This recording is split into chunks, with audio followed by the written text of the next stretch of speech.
नमस्कार। आप देख रहे हैं साहित्य, कला, संस्कृति और राजनीति पर केंद्रित यूट्यूब चैनल सपाट बयानी। आज हमारे बीच विशेष मेहमान और हमारे प्रेरणा स्रोत कथाकार उपस्थित हैं सूरज प्रकाश जी। आपके परिचय में जो कुछ हम कह रहे हैं, सच तो यह है कि वह सब कुछ कहकर हम अपने आप को आज आज गौरवान्वित महसूस करते हैं। उन्होंने स्वीकार किया कि देर से लिखना शुरू किया, लेकिन इतना लिखा कि देर से लिखने का अब मलाल न रहा। यह हमारे जैसे पाठकों के लिए अवश्य ही एक सुखद अनुभव देता है। आपके लगभग 8 कहानी संग्रह हैं, 4 उपन्यास हैं, 2 व्यंग्य संग्रह हैं और शोध आधारित पुस्तक है लेखकों की दुनिया। इतना ही नहीं, अनुवाद के क्षेत्र में भी उन्होंने ख्याति लब्ध जो हस्तियां रही हैं उनकी जीवनी का अनुवाद किया। साथ ही लगभग 9 पुस्तकों का संपादन उन्होंने करके अपने संपादकीय व्यक्तित्व से भी हमें परिचित होने का मौका उपलब्ध कराया। इसके अलावा जिस पेशे से जुड़े रहे, उस पेशे के साथ भी अपनी ईमानदारी, सक्रियता और समर्पण को भी 6 पुस्तिका संपादन करके निभाया। इतना ही नहीं, गुजरात साहित्य अकादमी का सम्मान और महाराष्ट्र अकादमी का प्रेमचंद तथा राज्य स्तरीय सम्मान भी इन्हें उपलब्ध हुआ। और 2009 में मुंबई की संस्था आशीर्वाद की ओर से सारस्वत सम्मान, वागीश सम्मान 2020 से भी नवाजे गए हैं। तो ऐसे आज रचनाकार हमारे बीच हैं। सच कहा जाए तो इनके परिचय में अधिक कहना और भी ऐसा महसूस होता है कि कम ही रह जा रहा है। तो स्वागत है सूरज प्रकाश जी को। नमस्कार। और एक विशेष परिचय देना चाहूंगा कि आज हम सूरज प्रकाश जी की कहानी लहरों की बांसुरी पर परिचर्चा करेंगे। और परिचर्चा के पीछे जो कारण मुझे महसूस हुआ था वह 2017 में ही हुआ था, जब यह कहानी आई थी पत्रिका में। और मेरी छात्राओं ने इनकी इस कहानी को पढ़ा और किसी छात्रा ने कहा था कि सर, इसमें तो कुछ हुआ ही नहीं, ये कहानी कैसे बन गई। तो वह सवाल कि इसमें क्या होना चाहिए था, उसी समय मेरे दिमाग में जगा और बार बार वह सवाल पूछता रहा। और जैसे जैसे विमर्श के नाम पर कहानियां, उपन्यास हम पढ़ते रहे, यह सवाल बना रहा। तो मुझे ऐसा लगा कि यह मौका यदि हाथ लगा तो इस पर क्यों ना बात की जाए। हमारे साथ हैं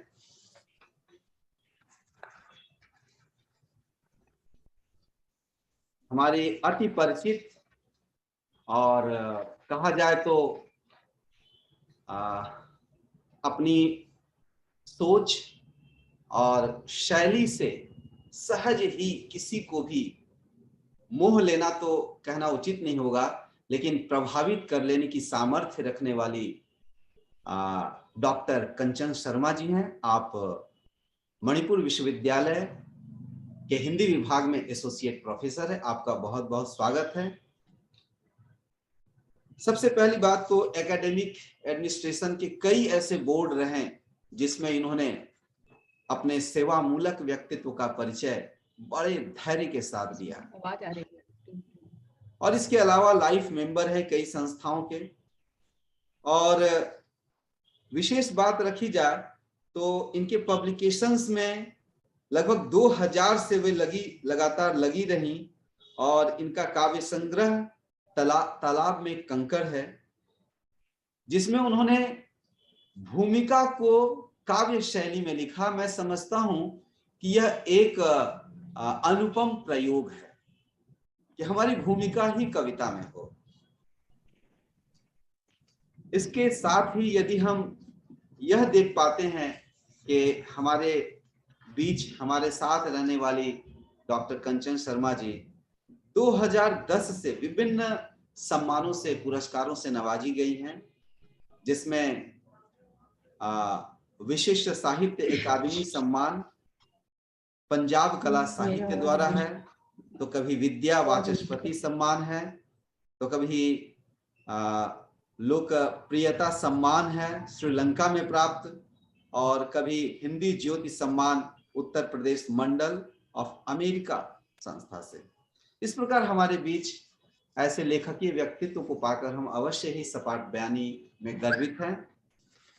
हमारे और एक साथी आसनसोल गर्ल्स कॉलेज में हिंदी विभाग में associate professor doctor Krishna ji, और इनके परिचय में इतना ही कहूंगा कि 2011 का एक राष्ट्रीय सेमिनार मैंने करवाया और उसका सबसे बड़ा उपहार मुझे कृष्ण कुमार जी के रूप में मिला। और आपने एक विशेष कार्य जो किया है, शिवमूर्ति की रचनाओं पर एक पुस्तक का संपादन, वह विशेषकर शोधार्थियों के लिए बहुत ही मददगार साबित हो रही है। हमारे बीच हैं सिलीगुड़ी की जानी मानी लेखिका, अपने काव्य से लेखकीय सफर को उन्होंने प्रारंभ किया, वंदना गुप्ता जी, लेकिन आज लेखन की हर विधा में अपनी पैठ बना रही हैं और अंतर्राष्ट्रीय स्तर पर भी अपने लेखकीय कार्यों को लेकर सम्मानित हुई हैं। इसके अलावा भी कई सम्मान से नवाजी गई हैं, आज हम उन्हें भी सुनेंगे। हमारे साथ है नूतन मिश्रा जी। आपका परिचय भले ही सामान्य हो, लेकिन हमारी सपाट बयानी के लिए आपने जिस तरह से सक्रियता दिखाई, अवश्य ही एक प्रेरणा की तरह है। आप बनारस हिंदी यूनिवर्सिटी से हिस्ट्री एवं पत्राचार में मास्टर डिग्री प्राप्त की हैं नूतन जी, और बिहार सिवान से मूलतः जुड़ी हुई हैं और फिलहाल पुणे में उनका निवास स्थल है। नमस्कार जी, सभी को मेरा नमस्कार जी। आप ग्वालियर में 95 FM में कार्यक्रम अधिकारी रही हैं और डिजिटल रेडियो का संचालन कर रही हैं, और इस प्रकार मैं समझता हूं कि सोशल मीडिया की मुख्य धारा में शामिल होकर हमारे समय और समाज को समृद्ध कर रही हैं। और हमारे बीच बिल्कुल हमारी एक शोध छात्रा और शिक्षिका प्रियंका श्रीवास्तव जी भी शामिल हैं, जो आज से नहीं कई महीने से सूरज प्रकाश जी की कई रचनाओं को पढ़ती रही हैं, और यह मौका बन पाया है कि हम आज इस रचना पर बात करें। पुनः अपने अतिथियों का सपाट बयानी में स्वागत है, और अब मैं इस रचना के मूल अंश का पाठ करने के लिए आमंत्रित कर रहा हूं कथाकार सूरज प्रकाश जी से कि आप रचना के मूल अंशों का पाठ करें, ताकि हमारे जैसे पाठक श्रोता आपकी इस कहानी की स्थापना से, उसके प्रयोजन से हम परिचित हो पाए। हम नानी दमन पहुंच गए हैं। कई बरस बाद इस तरफ आ रहा हूं तो पता नहीं इस बीच कौन कौन से नए होटल खुल गए हैं। चेक करने के लिए मोबाइल निकालता हूं, लेकिन अंजलि जैसे अपनी ही धुन में कार चला रही हैं। कुछ ही देर में हम जजिया होटल की लॉबी में हैं। कार वैले पार्किंग के हवाले करके हम रिसेप्शन पर आए हैं। अंजलि ने मुझे बैठने का इशारा किया है। पूछा है मैंने, इस होटल के बारे में कैसे पता था? पहले कभी आई हैं? जी नहीं, हम आज ही पहली बार यहाँ आए हैं, और तुमसे मिलने के बाद तुम्हारी कार में बैठे हुए ही हमने ऑनलाइन बुकिंग की है। मैंने राहत की सांस ली है। अंजलि की पसंद और सिस्टम से काम करने के उनकी तरफ तारीफ भरी निगाहों से देखता हूँ। कमरे में ही जाकर पता चला कि अंजलि ने कमरा न बुक करा के डिलक्स स्वीट बुक कराया है। रूम सर्विस स्टाफ के जाते ही अंजलि ने फिर मुझे हक किया है और मेरे गाल चुटकियों में भरते हुए कहा है, ये पोर्शन आपका और मास्टर बेड, ये पोर्शन मेरा और मास्टर बेडरूम आपका, ताकि हम पास रहते हुए भी दूर रहें और दूर रहते हुए भी पास रहें। मैं भोलेपन से पूछता हूँ, जरा समझाएंगी दूर पास का यह मतलब? सिंपल, अगर तुम कमजोर पड़ गए तो मैं तुम्हें संभालूंगी और कमजोर नहीं पड़ने दूंगी, और अगर कहीं मैं कमजोर पड़ गई तो तुम मुझे संभाल लेना। मैंने अंजलि को दोनों कंधों से थामा है और उनकी आंखों में आंखें डालकर पूछा है, और अगर हम दोनों ही कमजोर पड़ गए तो? अंजलि ने जवाब में मेरे कंधे दबाए हैं। मर्द हो ना, कमजोर होने की ही बात करोगे? ये क्यों नहीं कहते कि हम दोनों ही मजबूत बने रहें, और कितनी बड़ी बात होगी। वे मेरा हाथ थामे मुझे सोफे तक लाई हैं, हम बैठ गए हैं। मेरे हाथ अभी भी उनके हाथों में है। वे मेरी आंखों में आंखें डालकर कह रही हैं, समीर, मैं यहाँ कमजोर होकर या कमजोर होने नहीं आई हूँ। मेरी पूरी फ्रेंड लिस्ट में तुम अकेले हो जिसने कभी भी कोई भी लिमिट क्रॉस नहीं की है, वरना इस प्लेटफॉर्म पर ऐसे लोग भरे पड़े हैं जिनका बस चले तो फेसबुक पर पहले अपने फिर सामने वाले के कपड़े उतारने में एक पल की देर न करें। मैं उनके चेहरे की तरफ देख रहा हूँ, कहता हूँ कहती चलें। वे आगे कह रही, मुझे और कुछ नहीं कहना, और देखें खिड़की से समंदर का नज़ारा कैसे। ये छोटा पोर्शन मैंने बताया, जो पूरी कहानी के सेंटर में ये बात आती है, कमजोर होना, कमजोर पड़ना, या कमजोर ना होने देना, या कमजोर ना पढ़ने देना। और भी एक अंश है जो समय मिलता है मैं पढ़ता है, सेल्फ एक्चुअलाइजेशन के बारे में, जो दोस्तों के बारे में, कि हम हमारे जिंदगी में बहुत कम दोस्त हों लेकिन अच्छे दोस्त हों, थोड़े से दोस्त हों, हम भरोसा करें उन पर और उनके साथ हम कंफर्टेबल महसूस करें। हम प्रकृति के साथ एकाकार हों। उसमें विस्तार से बताया गया कि हम नेचर के साथ हम कैसे तादाद में स्थापित कर सकते हैं, और नेचर के जरिए हम इंसानों से, दोस्तों से कैसे मेलजोल रखें। और है जी, कि एक कथाकार की हैसियत से आप बताएं कि इस रचना पर पाठकीय प्रतिक्रिया आपको कैसी मिलती रही। उसके बाद हमारे साथ जो पैनलिस्ट हैं उनकी प्रतिक्रिया हम लेंगे। मुझे इस कहानी के 1.5 लाख पाठक मिले हैं। 1.5 लाख छपने पर, प्रतिलिपि पर, वेबसाइट पर, अलग अलग जगह पर लोग फॉरवर्ड करते रहे, फेसबुक, व्हाट्सएप से 1.5 लाख पाठक मिले। और किसी लड़की ने इस कहानी को 40 बार पढ़ा था। उसे कहानी याद, मुझे याद नहीं, उसे कहानी पूरी याद है। दरअसल दो किस्म की प्रतिक्रियाएं मिली। महिलाओं ने इसे बहुत खुले मन से स्वीकारा और पुरुषों ने इस कहानी को नकार दिया।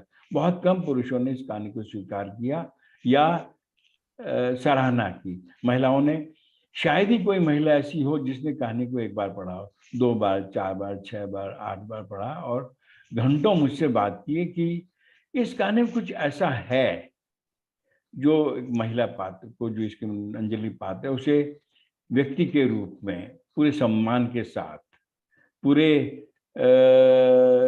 हैसियत जो उसकी है या उसकी जद्दोजहद है, उसके संपूर्ण सम्मान के साथ उसे मैंने पेश किया है। और ऐसा भी हुआ कि लोगों ने मुझसे बहुत सारे सवाल पूछे। 2 बार ऐसा भी हुआ कि दो महिलाओं ने इसके आगे की कहानी लिखी, मुझे बताया कि हमने इसके आगे की कहानी लिखी है, हम आपको भेजना चाहते। ठीक है, उनकी अपनी कहानी थी, उनकी अपनी सोच थी, वो दोनों एक जैसे तो नहीं थी, लेकिन मुझे अच्छा लगा कि मैंने जहाँ कहानी छोड़ी है उसके आगे बढ़ाने की गुंजाइश थी, और लोगों ने बढ़ाया। और जब भी इस कहानी पे बात होती है, इस कहानी को छपे 5-6 साल तो हो गए हैं, हर दिन मुझे 5-6 कमेंट्स मिलते हैं। लोग बताते हैं कि कहानी ने उनकी सोच में कितना बदलाव लाया, खासकर सेल्फ एक्चुअलाइजेशन वाली बात पर, खासकर विश्वास वाली बात पर, खासकर एक दूसरे को मित्रता की उस आयाम तक पहुंचाने की बात पर। कि देह से परे भी संबंध होते हैं और बेहतर संबंध होते हैं। अंतिम एक वाक्य आता है कि सेल्फ एक्चुअलाइजेशन में एक बात और बढ़ जाती है कि अगर देह ही दिखानी होती मुझे तो मुझे कहानी लिखने की जरूरत ही ना पड़ती। कुछ लोग, जैसे आपने प्रश्न उठाया, कुछ हुआ नहीं, क्या होता? वही होता जो मैं दिखाता, तो कहानी मुझे लिखने की जरूरत ही ना पड़ती। सारी कहानियां वही बात कह रही हैं।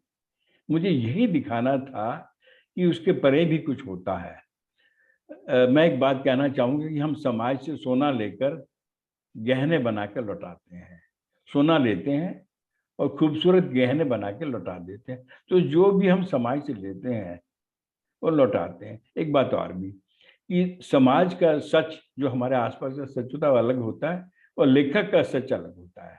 ये कहानी लेखक का सच है, जो हमारे आसपास के सच से अलग है। हमारे आसपास का सच जो हमारी सोच को विकसित करता है कि कुछ होता तो अच्छा होता, ये सोच का सच है। लेकिन लेखक के सच क्या है? देह से परे भी संबंध होते हैं और बेहतर होते हैं और दूर तक चलते हैं। कथाकार, रचनाकार समाज से सत्य को वैसे ही लेता जैसे कि सुनार सोने को लेता है और लौटाता है तो गहने बनाता है। तो यह सूरज प्रकाश जी का अपना नजरिया और रचना दृष्टि रही है। तो सबसे पहले हमारे बीच हैं मणिपुर विश्वविद्यालय के हिंदी विभाग के एसोसिएट प्रोफेसर डॉक्टर कंचन शर्मा जी। आपसे आग्रह है कि आप इस कहानी पर अपनी प्रतिक्रिया दें। धन्यवाद अजय जी और नमस्कार सूरज प्रकाश जी। नमस्कार। इस कहानी के 2 हिस्से हैं, पाठकों ने पढ़ा ही होगा। एक है अंजलि का वर्तमान और एक है उसका अतीत। अतीत में उसका ऐसा है अतीत कि वो नाबालिग रहती है और 14 वर्ष के उम्र में 14 वर्ष बड़े व्यक्ति से उसके शादी हो जाती है। ससुराल में प्रताड़ित होती है और फिर नितिन के सहयोग से पढ़ती है और आत्मनिर्भर बनती है आर्थिक रूप से। वर्तमान उसका है कि वह आर्थिक रूप से स्वावलंबी है, एक्स्ट्रा मॉड है, आत्मसंयमी है और भयमुक्त है। अब मैं अपनी दृष्टि रखती हूँ। देखिए, स्त्री विमर्श के नाम पर स्त्री देह की स्वतंत्रता की मांग को जिस रूप में परिभाषित किया गया है उससे मैं पूरी तरह इत्तेफाक नहीं रखती। लेकिन इस देह मुक्ति का अर्थ जिस रूप में स्वयं महिला रचनाकारों ने रखा, उसकी छाया इस कहानी में प्रतिबिंबित है। चांदनी रात में नंगे बदन छत पर होना, न्यूड होकर लहरों में उतरना या फिर कार में ब्रा उतारना, इसे आप एक्स्ट्रा मॉड या बोल्डनेस कह लें, लेकिन आधुनिकता, मॉडर्नेस विचारों से, व्यवहार से इस प्रकार आती है तो फिर क्या कहना। फिर ऐसे में भारतीय कानून के अनुसार बहुत सी हरकतों पर हम पुरुषों को भी दोषी नहीं ठहरा सकते। हाँ, आप अकेले में चाहे जो करें स्वतंत्र हैं। अब कुछ गंभीर बातों पर इस कहानी की। सेल्फ एक्चुअलाइजेशन की जिस अवधारणा को इस कहानी में अंजलि के एक्स्ट्रा मॉड व्यक्तित्व के द्वारा सामने रखा गया है, वह सिद्धांत बड़ा सिद्धांत है। स्व की पहचान, स्वबोध।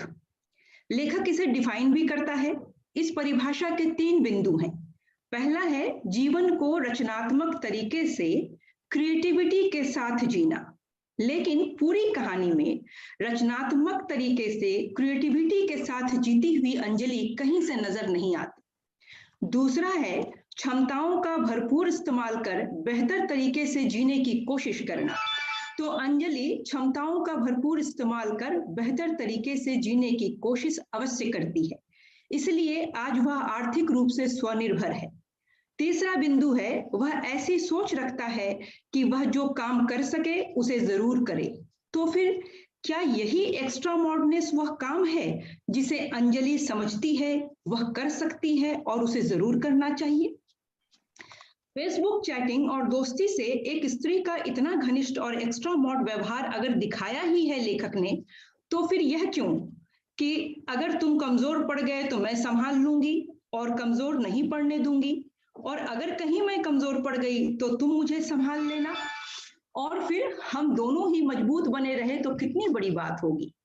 और फिर वही अंजलि कहती है, जानती हूं कि पास में युवा और खूबसूरत लड़की हो तो किसी का मन भी डोल सकता है। पता नहीं तुम खुद पर कैसे कंट्रोल कर पाए। क्या है यह? क्या एक पुरुष की परीक्षा लेने का खेल खेल रही है अंजलि?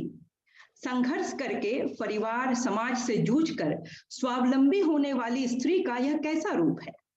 वह न्यूड भी होगी, वह एक बिस्तर पर साथ भी होगी, पुरुष की छाती पर सिर रखकर सोएगी भी, वह स्वयं पुरुष से छेड़छाड़ भी करेगी, वह उसे चूमेगी, बाहों में भरेगी और फिर कहेगी कंट्रोल करो, और फिर पूछेगी कैसे कंट्रोल कर पाए।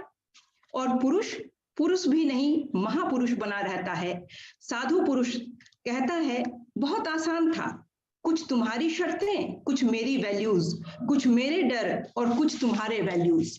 शर्तें और डर तो पूरी कहानी में व्याप्त है। शर्तें अंजलि की, डर समीर का, वैल्यूज कहाँ है? देह से परे भी दुनिया इतनी खूबसूरत हो सकती है।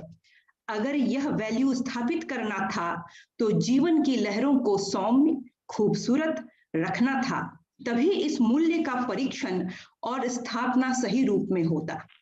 अंजलि ज्वार की तरह समीर को अपने साथ बहा ले जाती है। समीर हतप्रभ ही रहता है, चौंकता रहता है। अंजलि की हरकतें उसे इतना भी सामान्य नहीं होने देती कि आकर्षण रागात्मकता में बदल सके। फिर अंजलि की दुख भरी दास्तां है। समीर कोई लफंगा या दगाबाज, धोखेबाज प्रेमी तो है नहीं। जो कुछ गलत करेगा वह नौकरी पेशा मध्य वर्गीय साधारण पुरुष है, नॉर्मल इंसान है। जानने समझने में 2-3 दिन बहुत कम है। शारीरिक संबंध बनाने जैसी बात कहां से शुरू होगी? हाँ, आगे की मुलाकातों के रास्ते जो बंद नहीं हुए हैं कहानी में, तब की बात हो तो और बात है। अक्सर ज्वार जब उतरता है तो किनारे पर गंदगी छोड़ भी जाता है और किनारे की गंदगी समेट भी ले जाता है। उसके साथ होते ही जो गंदी सोच दिमाग में बनती है उसे बहा ले जाने की कोशिश की है लेखक ने, और सफल भी हुए हैं। बहरहाल पुरुष को दैविक ताकत से भरने की कोशिश में लेखक अंजलि को तो एक्स्ट्रा मॉड लेखक ने बना दिया है, लेकिन स्वयं को भारतीय बनाए रखा और पुरुष को महान। यही कहानी अगर यूरोपीय भूमि पर होती, यही लहरें यूरोपीय जीवन समाज की होती, तो प्रेम की बांसुरी नहीं बजती, बल्कि चुंबन और फिर सेक्स से ही कहानी की इति हो जाती। अंतिम बात यह कि स्त्री और पुरुष दोनों को लेखक ने संभाला है और नई नारी के साथ साथ नए पुरुष को भी सृजा है। शरीर से संभोग से परे स्त्री पुरुष के संबंध को सामने रखकर समाज की आंखों से शक और रूढ़ टैबूज को चुनौती भी दी है, तोड़ा भी है। मित्रता की परिभाषा स्त्री पुरुष के बीच भी बांसुरी की मधुर संगीत की तरह जीवंत और रागमय है। यह स्थापित करने की कोशिश में स्त्री लेखक के हाथ से कहीं ज्यादा फिसल गई है और पुरुष महात्मा बन गया है। ना स्त्री सहज स्त्री रह गई है और ना पुरुष ही। कहानी इसलिए बहुत दूर तक असहज और अविश्वसनीय लगती है, और अगर इस कहानी को यथार्थ या सच का गल्प रूप मान लें तो फिर यह भयावह समय का संकेत है। पहले स्त्री प्रताड़ित थी, पुरुष हावी, अब संकेत स्त्री के हावी होने का ओर दे रही है यह कहानी। यानी इन विमर्शों के बीच जिस स्त्री और पुरुष को रचनाकार गल्प में सृजन कर रहे हैं, उसमें समता का सिद्धांत धरा का धरा ही रह जाता है। एक पक्ष मदारी है तो दूसरा बंदर। लेखक डुगडुगी बजाएगा और दर्शक पाठक ताली बजाकर पैसा फेंकेंगे। समाज, समता और परिवर्तन की बात तो फिर बेकार ही है। धन्यवाद। बहुत बड़ी बात रही कि नई स्त्री को रचा तो एक पुरुष को भी रचा। यह अलग बात है कि उस स्त्री के प्रति और पुरुष के प्रति जो नजरिया रचनाकार का बनाया हुआ है, हम उसे कितना स्वीकार कर पाते हैं। कि अब मैं मनीषा जी की प्रतिक्रिया सुनना चाहूंगा इस कहानी पर, कि आप अपनी प्रतिक्रिया दें। मनीषा जी आमंत्रित हैं। मैंने इस कहानी को पढ़ा था। अगर मैं एक पाठक के तौर पे कहूं तो मैं कहानियों को आवाज देती हूँ। मैंने बहुत सी कहानियों को आवाज दी है, लेकिन सच कहूं तो ये कहानी मुझे पढ़ते वक्त जो सबसे पहली फीलिंग में मुझे आई थी वो ये कि अ, हम दूर खड़े रहकर स्त्री के लिए कुछ भी कह सकते हैं, कोई भी राय बना सकते हैं, लेकिन लेखक ने स्त्री के मनोविज्ञान को इतना करीब से कैसे जाना, ये मेरा सबसे पहला प्रश्न था। कि अंजलि फेसबुक फ्रेंड है समीर की, और वो कितने हक से कहती है कि बस 3 दिन के कपड़े डालो और चलो हम चलते हैं। तो किस तरह से वो किस हक से अपनी इस जर्नी की शुरुआत करती है, और उस पूरी यात्रा में वो अपने कितने रंग, कितने परिचय देती है। हो सकता है कि कहीं पर, जैसे अभी डॉक्टर कंचन जी कह रही थी कि पुरुष को महात्मा बना दिया और स्त्री थोड़ा सा फिसली जा रही है हाथ से, मुझे भी कहीं कहीं ये लगता है, लेकिन फिर भी मुझे लगता है कि जो आज का दौर है, अगर हम उसमें महसूस करें तो कई बार आप ऐसा देखेंगे कि ये वास्तव में भी होता है। लेकिन उस फिसलते हुए भी उसने किस तरीके से हर जगह खुद को संभाला है, और जब वो अपनी रियलिटी बताती है कि उसने लाइफ में क्या देखा है और कहाँ से निकली है, तब, चूंकि मैंने मानसिक स्वास्थ्य पे भी बहुत काम किया है, तो इस कहानी से अगर मैं हट के सोचूं तो कई बार एक औरत इसलिए भी आजाद हो जाती है क्योंकि वो बहुत ज्यादा बंधी रहती है बहुत दिनों तक। मैं ये नहीं समझ सकती कि सूरज प्रकाश जी की इस विषय पर क्या सोच होगी, लेकिन हाँ, मैंने ऐसी कई लड़कियों के साथ काम किया है जिन्हें अगर बहुत बाधाओं में रखा जाए, बहुत ज्यादा उनके ऊपर प्रतिबंध लगाए जाए, तो वो दुगनी तेजी से, दुगनी गति से उनको तोड़कर सामने आती हैं। तो शायद अंजलि का वो रूप भी मुझे इस कहानी में कहीं कहीं प्रतिबिंबित होता है, कि जब वो किस तरीके से उसने अपनी पढ़ाई की, किस तरीके से वो नौकरी के लिए गई, वो जब अंत में बिल्कुल कहानी के बताती है कि उसने कैसे कैसे दौर को पार करके वो यहाँ तक पहुंची है। लेकिन हाँ, हर वक्त वो जो समीर के साथ एक चुहलबाजी करती है कि खुद को कैसे संभाल रहे हो। जब मैं ये कहानी पढ़ रही थी तो मैं आपको बताऊं कि 1-2 बार ऐसा हुआ कि इस कहानी को पढ़ते पढ़ते मेरी आंखों में खुद आंसू आ गए, क्योंकि आप इतना डूब जाते हैं उस कहानी में। और इस कहानी का सजेशन मुझे हिंदी की प्रोफेसर, ग्वालियर कमला राजा महाविद्यालय है, उसकी प्रोफेसर डॉक्टर राजरानी शर्मा जी ने दी थी कि मनीषा, लहरों की बांसुरी तुम जरूर वाचन करना, कि इसका आप कोई निश्चित अंत नहीं देखते, कि आप ये नहीं बता सकते कि अब इस कहानी में यही होगा। हर, मतलब इसको मैंने 4-5 भागों में इसका वाचन किया था, और उसके बाद मुझे ये महसूस हुआ कि हर बार मुझे मेरे लिसनर्स ने यही पूछा कि अब क्या आगे होगा। मतलब उन्हें कहीं ना कहीं ये उत्सुकता रही कि जो तयशुदा अंत होता है कहानियों में वो उसमें नहीं दिखा। जैसे कि जब आखिरी में जब ये यात्रा खत्म हो रही है और वो कहती है, समीर कहता है कि तो आपका रूफटॉप गार्डन हमें कब देखने को मिलेगा? तो वो यही कहती है कि जल्दबाजी ना करें श्रीमान, अभी तो इस जादुई यात्रा के तिलिस्म से बाहर आने दें। तो मुझे ये कहानी कहीं ना कहीं एक जादुई तिलिस्म सा भी लगी, जो आपके जो निश्चित मानदंड हैं किसी कैरेक्टर को देखने के, उसे थोड़ा सा ब्रेक करती है। मेरी अपनी एक पाठक के तौर पर यही राय है। बहुत शुक्रिया।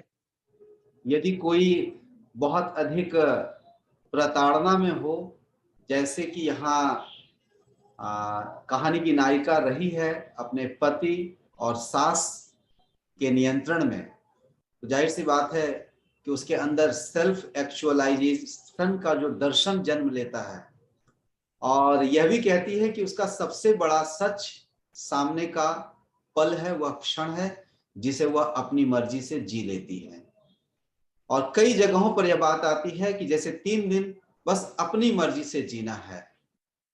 अब इस लिहाज से देखें तो नैतिकता की एक बात आती है, तो कहीं पढ़ने को मिला था कि जब नैतिकता का निजीकरण हो जाता है, तब प्रचलित नैतिकता को हम दरकिनार लगाते हैं और अपनी नैतिकता गढ़ते हैं।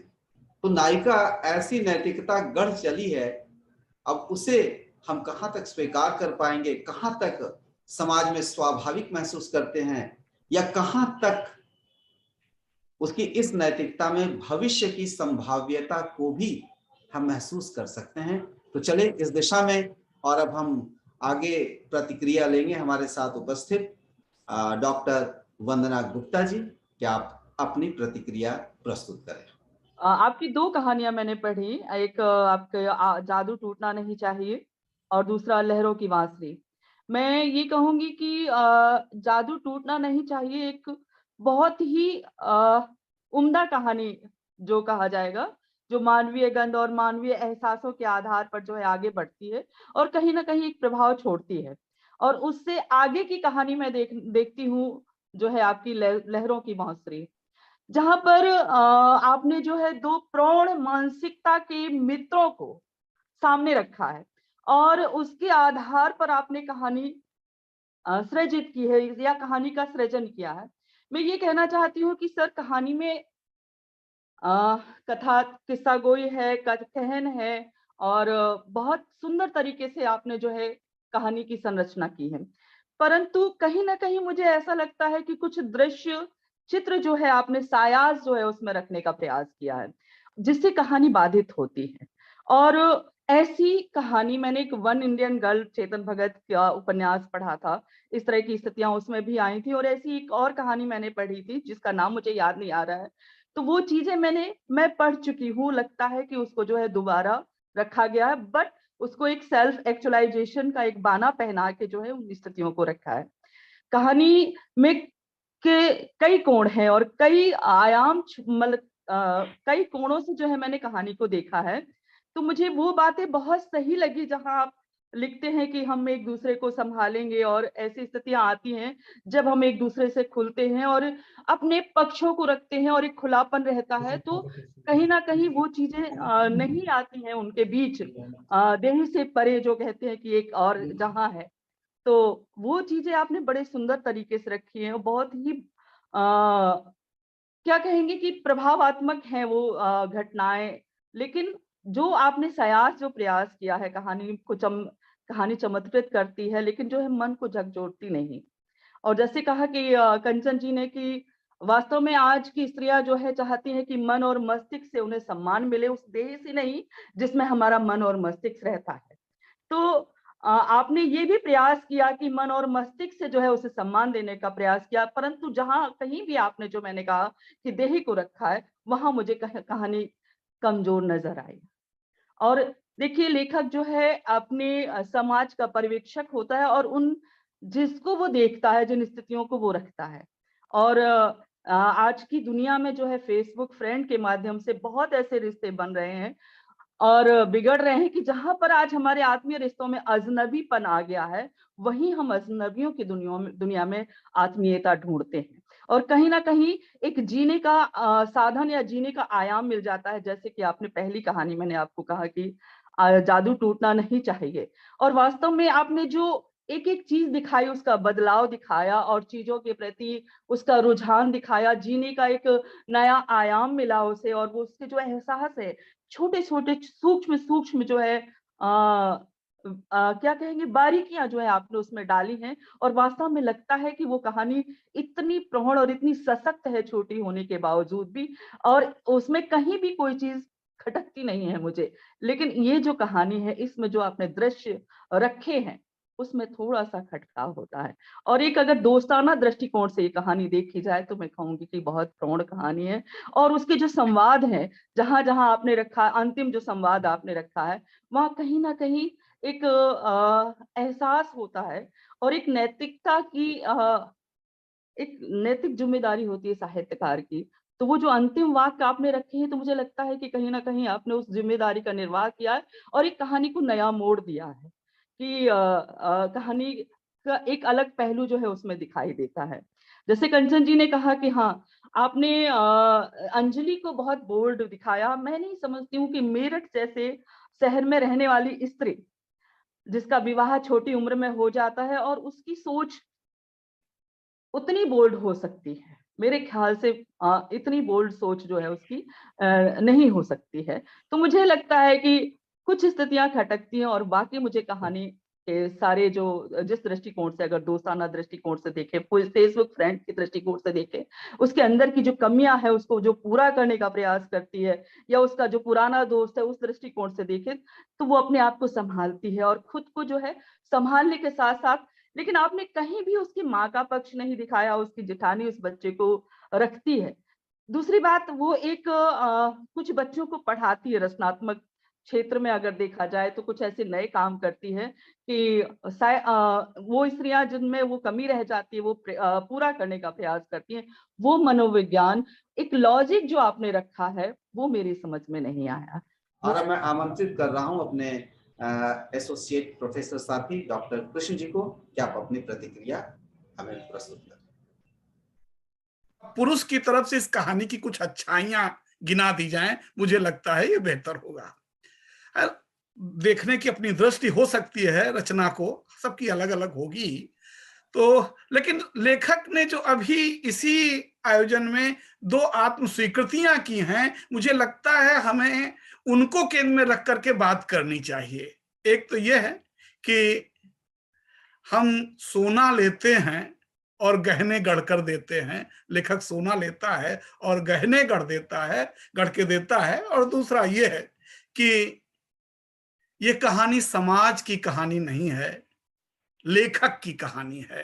यानी लेखक ने खुद स्वीकार कर लिया है कि ये टाइप्ड चरित्रों की कहानी नहीं है, कि भारत में स्त्री पुरुष के मध्य की जो दूरियां हैं, जो जड़ताएं हैं, जिस तरह का मानस तैयार है हम, और जिस तरह के सारे संकट इन संबंधों को लेकर के हैं, उन पर एक बहुत महत्वपूर्ण कहानी कथ्य की दृष्टि से, मैं उसका ट्रीटमेंट कैसा है, उसमें उन्होंने घटनाओं का सृजन कैसे किया है, इसके बजाय मैं पहले तो उन्हें धन्यवाद देता हूं कि उन्होंने जिस कथ्य को चुना और जिस सेल्फ एक्चुअलाइजेशन, आत्मबोध की बात उन्होंने स्त्री के संदर्भ में की, ये अपने आप में बहुत महत्वपूर्ण है। और आज के समय की, और खास करके जब दैहिकता तमाम संचार माध्यमों के द्वारा इतनी जो है ज्यादा रेखांकित की जा रही हो, इतनी ज्यादा परोसी जा रही हो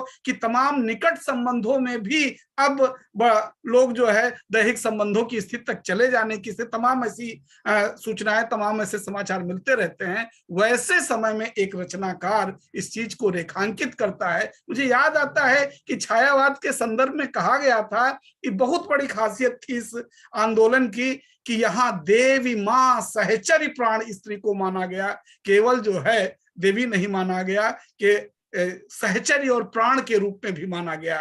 तो ये कहानी उससे कितना आगे जाती है और बहुत बेहतर ढंग से जिस चीज को रेखांकित करते हैं सूरज प्रकाश जी, मुझे इस दृष्टि से इस कहानी को देखने की इच्छा हुई कि ये औरत ही हर बार कई भूमिकाएं अदा करती है, बहन, बेटी, पत्नी, माँ, वही देवी माँ सहचर्य प्राण।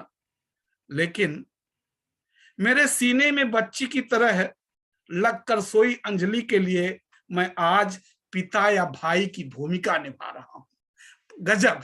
वास्तव में मैं नहीं जानता कि हिंदी साहित्य में, उपन्यास में, कहानी में, कविता में कहां ऐसे संबंध रेखांकित किए गए हैं, कहां इस तरह का संदर्भ आया है कि एक पुरुष, जो चीजें कहानी में नहीं है उनकी बात तो अलग है, जो चीजें कहानी में है हमें उसे भी रेखांकित करना होगा।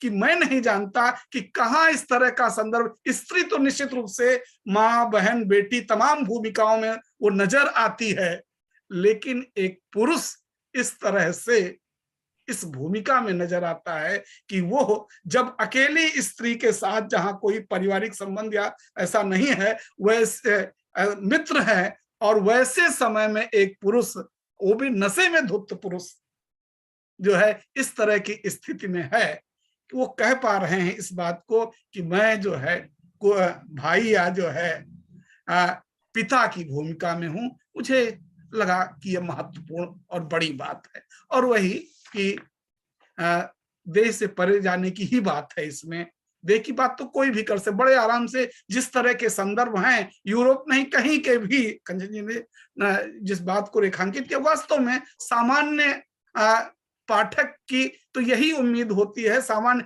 या मानस में यही तो चल रहा है। जब हम दो बात केवल हंस करके बात करने दो लोग, तो हम मान लेते हैं इनके अंदर कोई विशेष संबंध है। हम के कहीं दो अकेले लोगों के बारे को इकट्ठा देख लेते हैं एक छत के नीचे, तो हम मान लेते हैं युवा लोगों को, या जो है तो हम मान लेते हैं इनके बीच कोई संबंध है।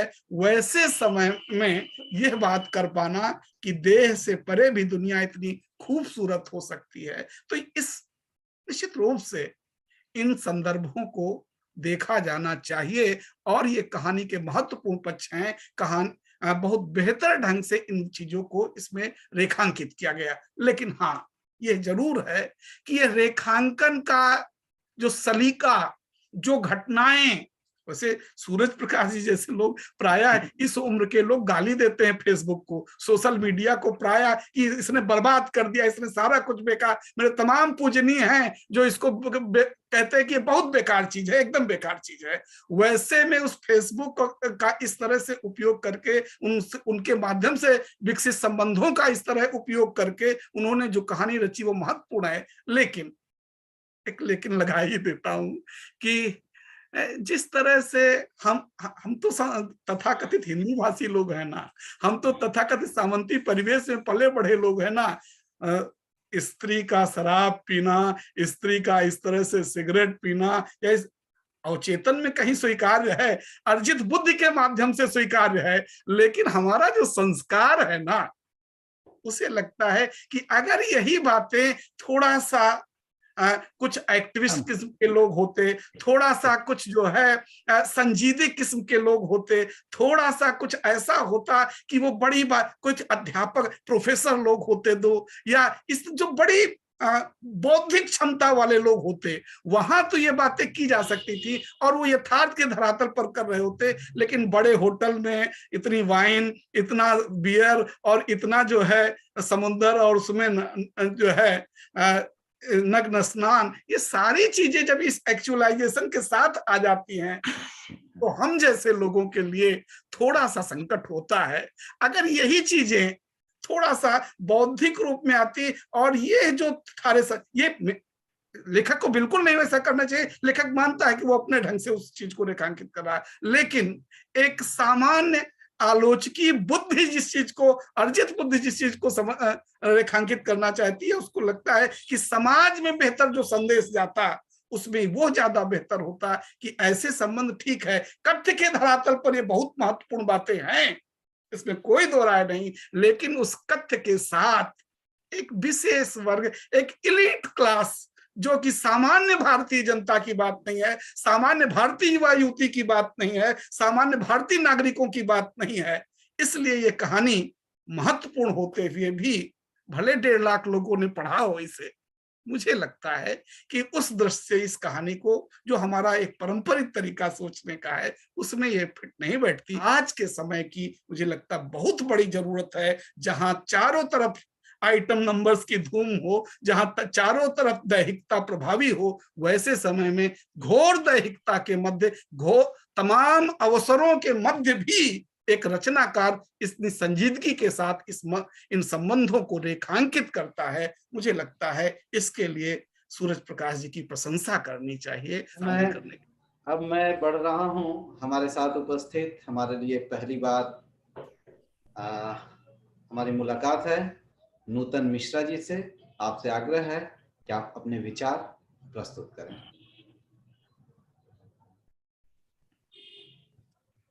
सर, सूरज का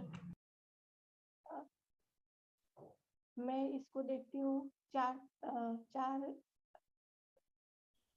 स्तर पे मैं देखूंगी कहानी को। कथानक की दृष्टि से अगर हम देखें तो कथानक की दृष्टि से ये सहज भाषा है, जोड़ अंत तक पाठकों को जोड़ के रखती है कहानी, और इसकी भाषा सरल है, जिससे कि और युवा वर्ग, अगर मैं युवा हूँ तो युवा वर्ग के उस दृष्टिकोण से देखते हैं तो कहानी युवाओं को भी उतना ही प्रभावित करती है। युवा भी इस कहानी में उतनी ही रुचि ले रहे हैं और जो प्रतिलिपि पे जो टिप्पणियां हैं वहां अगर देखते हैं कहानी वहां भी है तो वहां पे बहुत ज्यादा संख्या में युवाओं की ही टिप्पणियां हैं कहानी को लेके और उनकी रुचि है कहानी, मतलब कि युवाओं के स्तर पे भी देखें तो कहानी लोगों को पसंद आ रही है।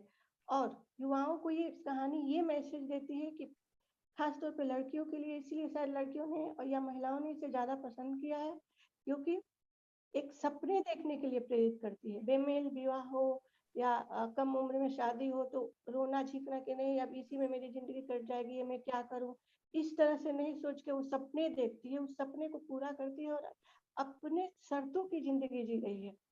तो ये एक कहानी मैसेज देती है कि हाँ अपनी शर्तों पे जिंदगी जी सकते हैं। आप एक सपने देखिए, सपनों को पूरा करने के लिए अपनी तरफ से प्रयास कीजिए।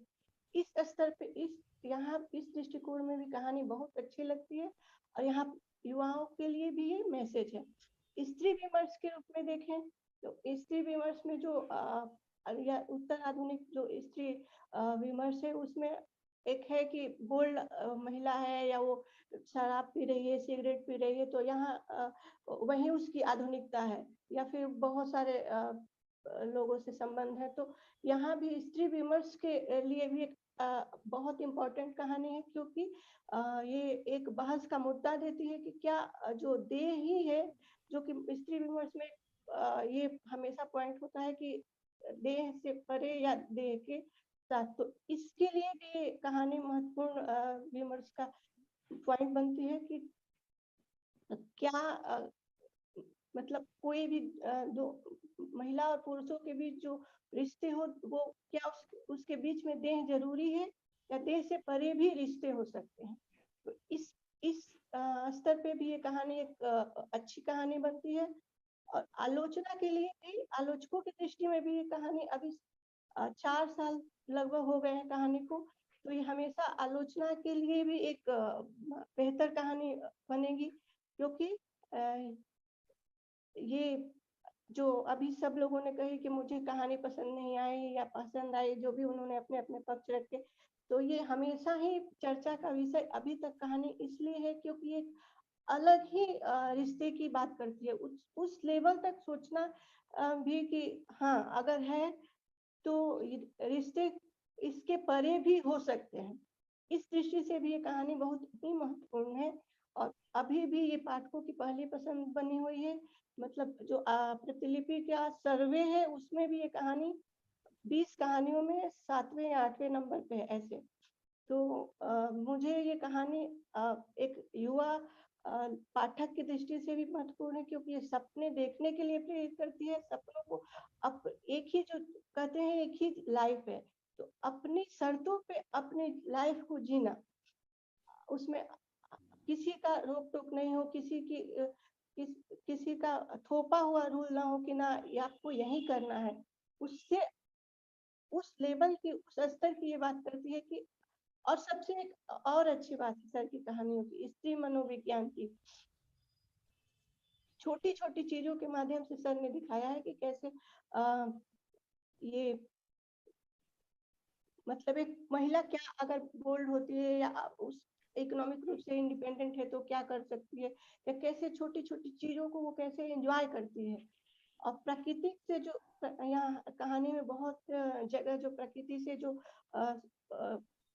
कनेक्शन है वो भी एक अच्छा बन पाया है कहानी में। तो मुझे एक पाठक के रूप में पूरी तौर पे ये कहानी पसंद आई। हर उसके मतलब अलग अलग दृष्टिकोण से मैंने देखा कि एक स्त्री विमर्श के रूप में अगर देखती हूँ या एक आलोचक इसको पढ़ते हैं तो कैसे पढ़ते हैं, या एक मैं युवा पाठिका हूँ तो उनके लिए क्या है कहानी में जिससे कि वो आकर्षित होंगे कहानी को पढ़ने के लिए, या किसी भी कहानी में रुचि कथानक और उसके जो भाषा होती है भाषा की सरलता होती है, तो उस स्तर पर देखें तो भी कहानी बांधती है जी।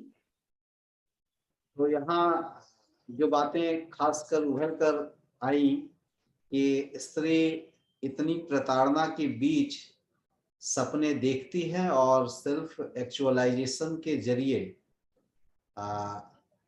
अपने लिए एक नैतिकता गढ़ती हैं, अपनी शर्तों पे जीवन जीती हैं। और दूसरी बात है कि आलोचकों के लिए यह कहानी हमेशा एक चुनौती देने वाली महसूस होती है। तो हम आगे चलते हैं और हमारे बीच हैं शिक्षिका प्रियंका श्रीवास्तव जी। आपसे आग्रह है कि आप अपने विचार प्रस्तुत करें। जी नमस्कार। मैं इस कहानी पे कई बिंदुओं को रखना चाहूंगी, जैसा कि अभी मैंने सुना भी और जो पढ़ के मेरी जो धारणा बनती है। सबसे पहले तो मैं इसमें स्त्री के एक सामाजिक प्रतिरोध को इस कहानी में देखती हूँ, क्योंकि जो एक परंपरागत मान्यता रही, जो नैतिकता रही, उसे तोड़कर वो अपनी मर्जी से अपने लिए समय निकाल रही है, अपने अनुसार जीवन जी रही है। तो इसे मैं एक नजरिए से देख रही हूँ। दूसरी चीज, स्त्री पुरुष के संबंध को लेकर जो अधिकतर देखा गया है कि स्त्री पुरुष अगर साथ में रहेंगे, भावनात्मक संबंध विकसित होगा तो वो दैहिक संबंध में भी आगे बदल सकता है। लेकिन ऐसा इस कहानी में नहीं होता है, तो ये एक बहुत अच्छी बात है। लेकिन मैं इसे एक उपलब्धि नहीं कह सकती। उपलब्धि इसीलिए नहीं है क्योंकि अगर उनके बीच ये संबंध नहीं बनता है जैसा कि कहानी में, लेकिन ये स्वाभाविक रूप से घटित नहीं हुआ।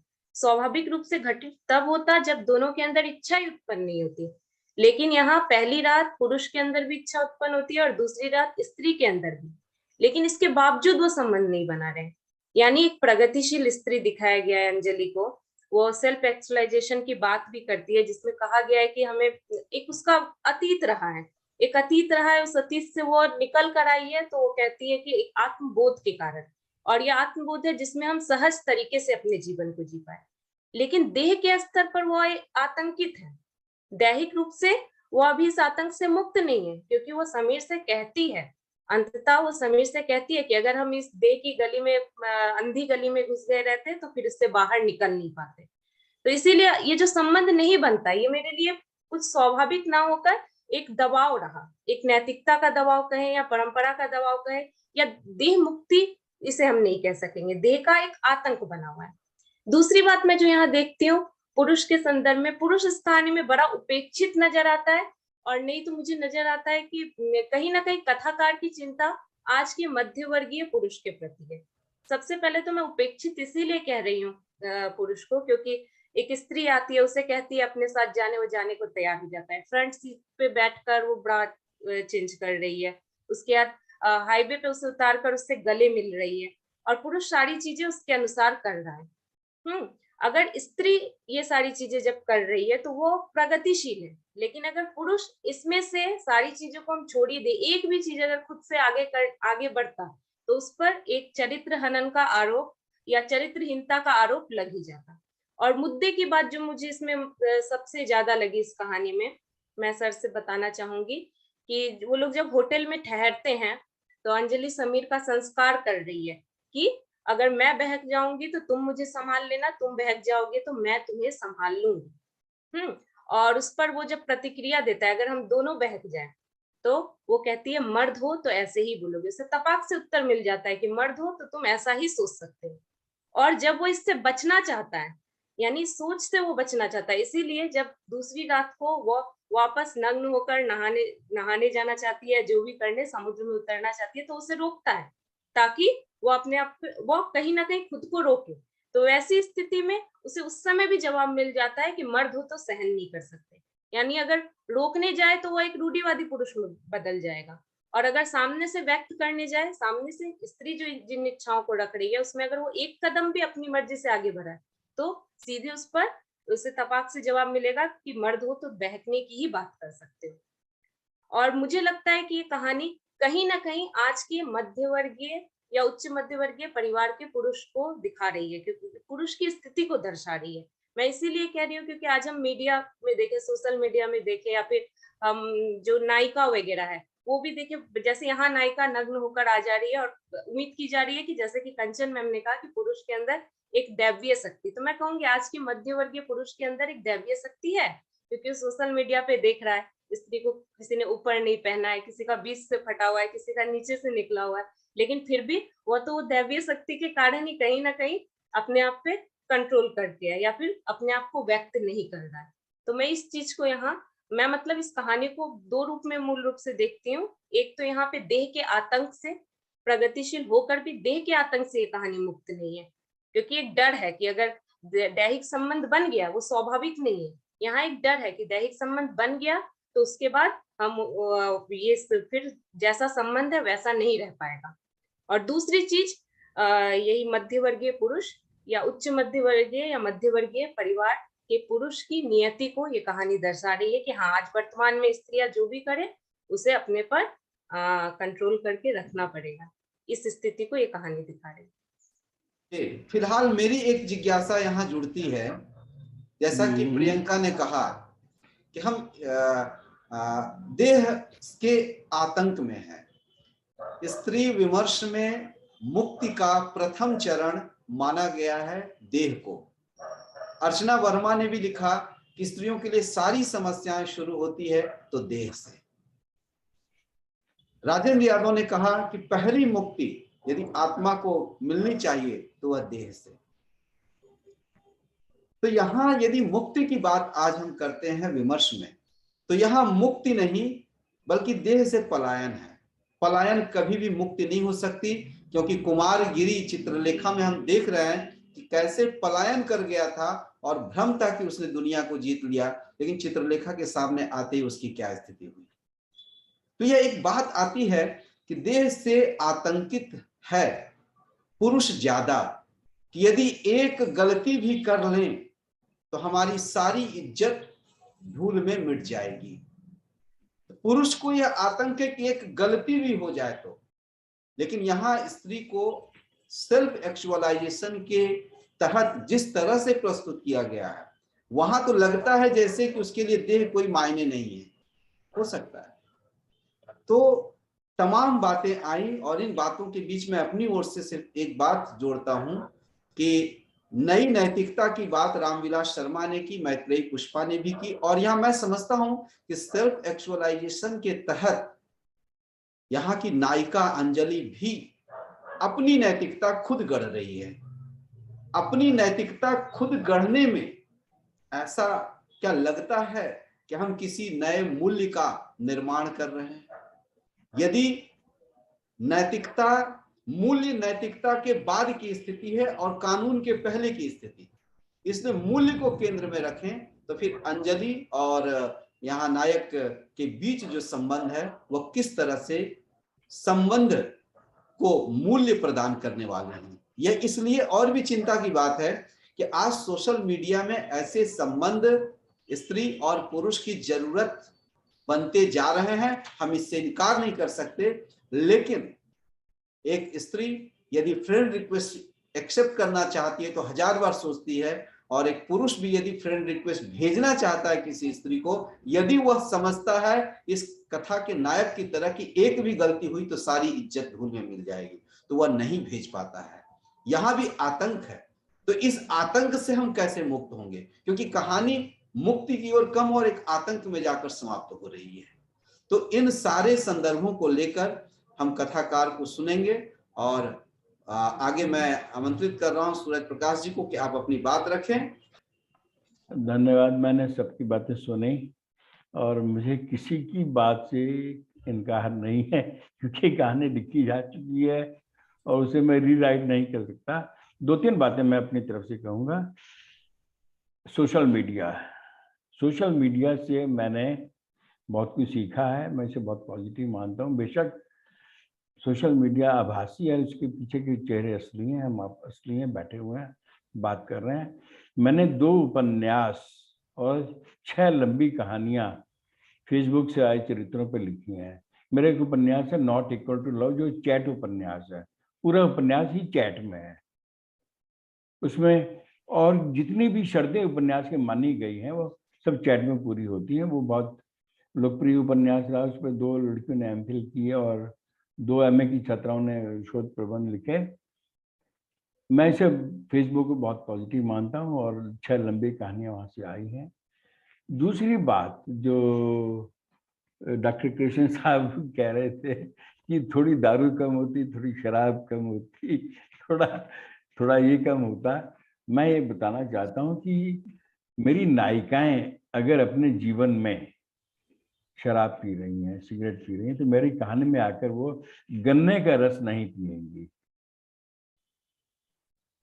अगर मैंने उनको, जहाँ से मैंने उनको लिया है जीवन में, जीवन से कहानियों में लिया है, अगर वो शराब पी रही हैं, सिगरेट पी रही हैं, बात कर रही हैं, या उछलकर नहीं खुले तौर पे कोई बात कर रही हैं, जी रही हैं जीवन को, तो मेरी कहानी में आके तो वो गन्ने का रस नहीं पिएंगी ना, वही पिएंगी जो पी रही है। मैं यहाँ राही मासूम रजा वाली बात कहूंगी, अगर वो मेरे जीवन जिस जीवन से मैंने कहानियां उठाई हैं, वो पात्र अगर गाली गलौज वाली भाषा में बात करते हैं तो यहाँ रामायण की चौपाइयां तो नहीं बोलेंगे ना।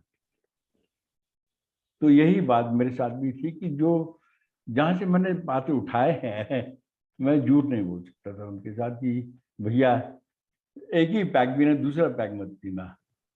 हाँ, जो कुछ घटनाएं आपको लगता है कि ज्यादा हो गई हैं या असहज हैं या ऐसा नहीं होना चाहिए, वैसा नहीं है, इसमें मैं एक बात कहना चाहूंगा कि कहानी नायिका की है, नायक की कहानी नहीं है। नायक उसके कैरेक्टर सप्लीमेंट कर रहा है, उसके चरित्र को विमर्श के जरिए कह रहे हैं, कैसे भी करें, वो नायिका की कहानी है मूल रूप से, उसके संघर्षों के पहले वाले और बाद वाले। यहाँ मैं एक बात कहना चाहूंगा कि किसी भी भारतीय नारी की, किसी भी देश की नारी की आज़ादी दो किस्म की होती है, घर के अंदर की आज़ादी और घर के बाहर की आज़ादी। अगर कोई महिला घर के अंदर, कोई लड़की कोई कहानी लिखना चाहती है, शुरू करना चाहती है, या सपने देख रहे कोई ऊंची उड़ान भरना चाहती है, क्या वो घर पर कह सकते हैं कि आज मैं कहानी लिखने वाली हूँ, आज मैं कोई काम नहीं करूंगी? हस्बैंड बच्चों को स्कूल छोड़ेंगे, उनको होमवर्क कराएंगे, वापस लाएंगे, सास खाना बनाएंगी, शाम को मैं मित्रों को बुला के कहानी सुनाऊं, क्या हो सकता है? नहीं कर सकती, वो बंधी हुई है। वो उसे अपने घर के अंदर भी इतनी आज़ादी नहीं मिलेगी कि वो एक दिन अपनी मर्जी का गुजार सके। एक घर के अंदर की बात कर रहा हूँ, घर के बाहर की आज़ादी। क्या कोई लड़की कहे कि आज मैं जीन्स पहन के, टी शर्ट पहन के, चश्मा लगा के मोटरसाइकिल पे घूमते हुए सारे शहर के चक्कर लगाऊंगी, अपने दिन अपनी मर्जी से गुजारूंगी, कॉफी पीऊंगी, अकेली पिक्चर देखूंगी? नहीं अलाउ करते। तो ये जो अंजलि जो कुछ करती है, ये उस दबाव का उछाह है, वो बाहर निकलती है, एकदम विस्फोट है उसका। जो उसने दबाव झेले हैं सास से या जेठानी से या पति से, जिस वातावरण में रह रही है, 17 साल की उम्र में शादी हो गई और हर तरीके से उसे लतियाया जाता है, धकेया जाता है, तो जो विद्रोह नितिन ने उसके भीतर पैदा किया, तो वो उछाल की जितना ज्यादा दबाएंगे उतना ज्यादा उछलेंगी ना चीजें। गेंद को जितना जोर से पटकेंगे उतनी उछलेगी वो। तो जो कुछ भी कर रही है वो एक विद्रोह किस्म का अपने माहौल के प्रति या अपने जो उसने सीखा है उसके खिलाफ कर रही है। हाँ, कुछ चीजें ऐसी हैं कि आपको अस्वाभाविक लग सकती है, मुझे भी लगी हैं, लेकिन अब कहानी तो कहानी है। जैसे मुझे लगा कि जैसे विकसित की जानी चाहिए तो की मैंने। अब कहीं भी अश्लील नहीं है कहानी, कोई भी शब्द, ठीक है आपको लगता है कि ऐसा नहीं होना चाहिए, लेकिन अश्लील नहीं है कोई भी दृश्य, कहीं पर भी मैंने मर्यादा नहीं लागी है। कहीं पर भी नायिका के चरित्र को जितना वाइब्रेंट दिखाने की मैंने कोशिश की है, पुरुष पात्र उसकी तुलना में कमजोर है, मैं मानता हूँ, लेकिन कहानी तो नायिका की है ना। एक ऐसे दबे हुए माहौल से निकल के बड़े माहौल में आना, तो कुछ असंगतियां भी होंगी, विसंगतियां भी होंगी और कुछ अस्वाभाविक चीजें भी होंगी, होता है। अब सारी चीजें तो मानक नहीं हो सकती ना, लेखन में तो बिल्कुल नहीं होती हैं। लेखन में आप छूट लेते हैं, लेखन में चरित्र जब गढ़ते हैं तो दाएं बाएं। अब ऐसे तो नहीं होता ना कि मैं मीटर लेके बैठूं कि दर्जी की तरह की कौन सी चीज कितने इंच रखनी है, कंधा कितना, सीना कितना, बाएं कितनी, कॉलर कितने, ऐसा नहीं हो। कहानी में ऐसा नहीं हो पाता है, हो ही नहीं सकता। पात्र रचे जाते हैं और स्वाभाविक रूप से वो अपने कई बार तो पात्र हाथ में नहीं लगाने, हमारे हाथ में नहीं आते, पात्र आगे बढ़ जाते। कृष्ण जी भी जानते होंगे, पढ़ाते होंगे, पढ़ते होंगे, लिखते होंगे कहानियां। आप भी खुद अजय महसूस करते होंगे जब पात्र लिखने जाते हैं तो तो हमारे हाथ से बाहर चला जाता है। ठीक है, आप कर ले जो कुछ करना है, हम तो ऐसे ही पात्र तो ऐसे ही बनेगा। तो इस कहानी को रचते समय मेरे सामने बहुत सारे संकट थे कि लोग मुझसे नाराज होंगे, महिलाएं भी नाराज होंगी, पुरुष भी, पाठक नाराज होंगे, हुए भी सही, और ये तो अच्छी बात है कि नाराज हुए। मेरी कहानी है उर्फ चंद्रकला, 1992 में छपी थी, जो उस समय की अश्लीलतम कहानी माना गया था। उस कहानी को वर्तमान साहित्य में छपी थी। चाहे तो मैं ईमेल कर दूंगा आपको। उस कहानी को जब छपी तो हंगामा मच गया, लोगों ने अपना चंदा वापस मांग लिया पत्रिका से कि हमें ऐसी कहानी घर में नहीं चाहिए, हम परिवार में नहीं पढ़ सकते। साल भर उस पर पत्र छपते रहे। तो मैं इंतजार कर रहा था कि कोई आए और मुझे मुकदमा चलाए, मुझे जेल भेजे, मैं उसके लिए भी तैयार हूँ। तो लेखक जब काम करता है, लिखता है, तो सारी चीजें उसके हाथ में नहीं होती कि वो नहीं चरित्र चित्रण मुझे ऐसा करना है, ऐसे ऐसे करना, ऐसे करना, नहीं हो सकता। पात्र हाथ से बाहर चले जाते हैं तो अपने आजाद हो जाते हैं। तो जब आजाद पात्र पाठकों तक पहुंचते हैं तो फिर डिस्टर्ब तो करते हैं कुछ हद तक पाठक को भी, और पाठक नाराज भी होते हैं। दोनों बातें होती हैं उसमें, अच्छे भी लगते हैं, नाराज भी होते हैं। अब मुझे कुल मिलाकर आप जितनी बातें मैंने सुनी, कहीं न कहीं कहानी आपको अच्छी भी लगी और कहीं न कहीं नाराजगी भी आपकी कि ऐसा नहीं, ऐसा होता तो ज्यादा अच्छा होता, ऐसा होता तो कुछ ऐसे तो कुछ हो ही नहीं सकता ना, लेखन में तो ऐसा होता ही नहीं ना, ऐसा होता तो ज्यादा अच्छा होता। एक बार गोविंद मिश्र जी कहानी सुना रहे थे गोष्ठी में, तो मैंने कहा कहानी का अंत ऐसा होता तो ज्यादा अच्छा होता, तो उन्होंने कहा कहानी तुम्हारी होती, मेरी थोड़ी होती, है ना। कहानी का अंत जो तुम सुझा रहे हो तुम्हारी कहानी होती, बिल्कुल सही। जो मुझे लिखनी थी मैंने लिखी है, कहानी मेरी कहानी है वो। जी तो जी जी। ये सवाल हमेशा उठाया जाता है कि एक बात और, जब मैंने कहानी लिखी तो मेरे सामने कोई विमर्श नहीं था, मैं किसी सिद्धांत को लेकर कहानी नहीं लिख रहा था।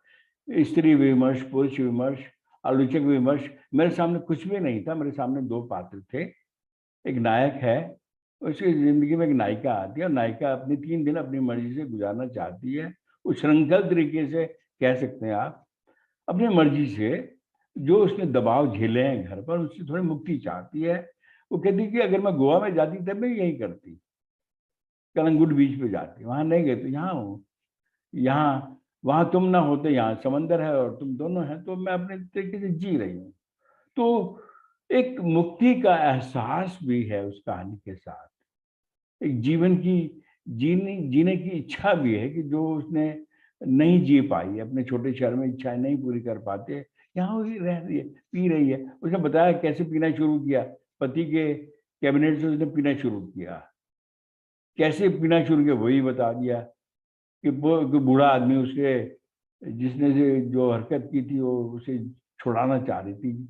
होता है ना, आप मैडम खुद समझती है इस बात को, जब आप किसी से घृणा करती हैं तो लगता है ना कि बार बार नहाया जाए, कुछ किया जाए, किसी का हाथ भी लग जाए तो तकलीफ होती है। तो सारी चीजें उसके दबाव थे जिनसे वो मुक्ति चाहती थी। तो इस कहानी में मैंने कुछ छूट भी ली है, कुछ बदतमीजी तो नहीं कि छूट तो जरूर ली है, लेकिन कुछ उच्छृंखलता नहीं है उसमें। सारी चीजें भाषा को भी संयत रखा है मैंने, और पात्र उभर कर आए हैं, दोनों पात्र उभर कर आए हैं। अब जो पात्र नहीं आए, अब माँ नहीं आई या सास नहीं आई या जेठानी नहीं आई, उनकी कहानी तो है ही नहीं ना वो, उनकी कहानी तो मुझे दूसरा भाग लिखना पड़ेगा, कहानी के पीछे की कहानी। तो मुझे ये बातें कुछ मुझे लगा कि मैं अपनी बात कहूँ, और कहानी गतिशील होती है। हम समाज से जैसे मैंने कहा कि सोना लेकर गहने बना के लौटा देते हैं, खोटे भी हो सकते हैं खोट ज्यादा हो गई हो, मिलावट ज्यादा कर दी हो मैंने, ये भी तो हो सकता है ना, बहुत ज्यादा खोट यही मिला कहना दी चाह हो, रही थी सर जी। मैंने बहुत ज्यादा खोट मिला दी हो, ये भी हो सकता है। लेकिन लेखक ईमानदारी से काम करता है, लेखक अपने शब्दों के साथ बेईमान नहीं हो सकता। जी, अब ऐसा करें सूरज जी प्रकाश जी, यदि अब आपकी और भी बातें सुनने के बाद किसी और तरह की भी जिज्ञासा मन में हो हमारे पैनलिस्ट में? हाँ बिल्कुल बिल्कुल बिल्कुल तो बिल्कुल बिल्कुल। सबसे पहले मैं कंचन जी से आग्रह करता हूं कि यदि अभी भी कोई जिज्ञासा हो तो हमारे कथाकार महोदय से रखें, के सामने रखें।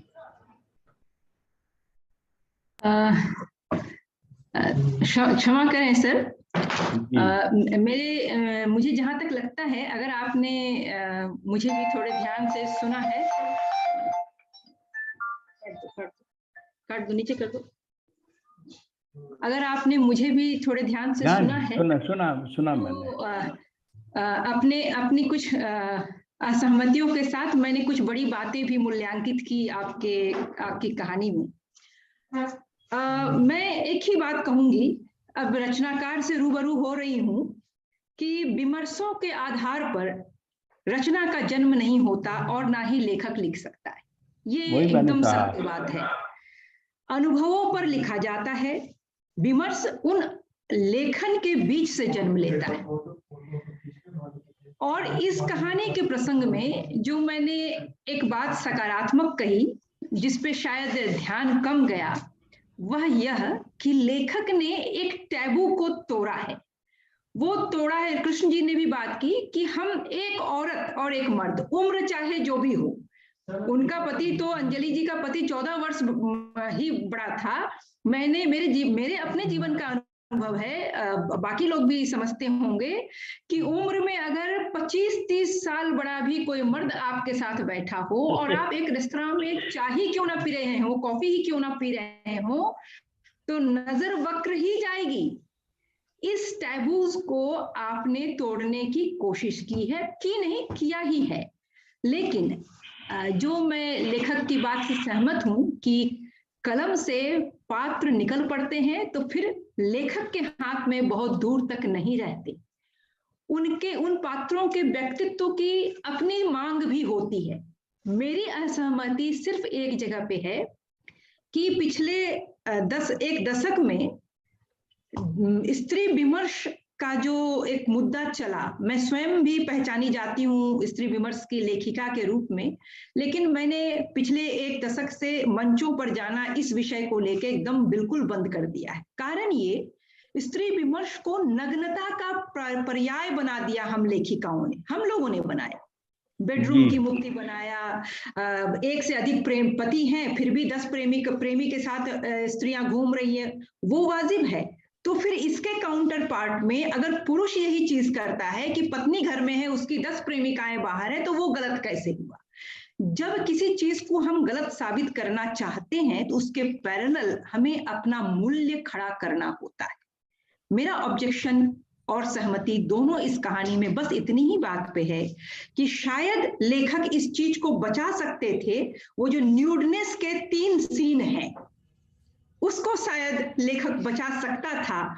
और फिर जब अंजलि सामने आती तो उसका वो संघर्ष, जिसने अंजलि को ये अंजलि बनाया, इतना बेबाक बनाया, इतना विश्वसनीय चरित्र बनाया कि वो हर व्यक्ति पे विश्वास कर सकती है। देखिए, स्त्री अगर किसी मर्द पे विश्वास कर रही है जिसको उसने कभी देखा नहीं है, तो ये स्त्री के दिगर की बात है। और अगर वो मर्द निभा ले जाता है तो इसलिए मैंने कहा वो मर्द महान है, क्योंकि ऐसा मैं आपकी बात से सहमत भी हूँ, थोड़ा सा असहमत भी हूँ। पहला है सर, ऐसा है कि एक तो यह बात रहे कि फिर वही बात आएगी कि कहानीकार की यह कहानी है, नहीं तो फिर कंचन शर्मा की कहानी हो जाती है। मैंने इनकी बात का जवाब देना चाहूंगा। जो समंदर वाला मामला है, रात के अंधेरे में न्यूडनेस वाला, वो सेल्फ एक्चुअलाइजेशन के मैंने उसमें पढ़ा था कि प्रकृति से आप कैसे सीधे साक्षात्कार करते हैं। ये एनसीसी की परेड में एक अध्याय होता है, जब आधी रात की बच्चियों को जगाकर या युवकों को जगाकर सीधे बोलते कि समंदर में जाइए, समंदर से अक्सर वो कीजिए, साक्षात्कार कीजिए, अपने आप को सौंपिए समंदर को, हवाओं को। मैंने वहां से लिया था। इसमें कोई अश्लील नहीं था, इसलिए लिखता भी नहीं है।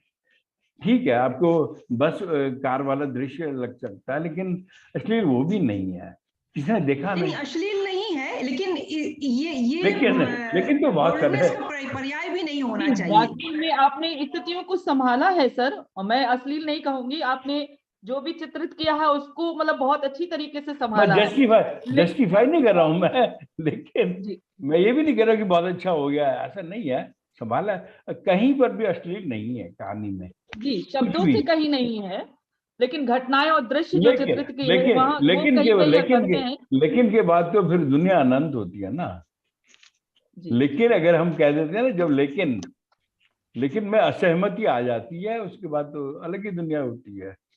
लॉजिकली और विश्वसनीयता के साथ वो चीजें नहीं आ पा रही हैं, मैं मतलब कहूँ ऐसा है रोमानियत मैं है, भी फैलाव है, बस- भावुकता है, मैं भी बहुत इतना कुछ ही होगी। एडमिट सघनता करना नहीं चाहती है हूँ।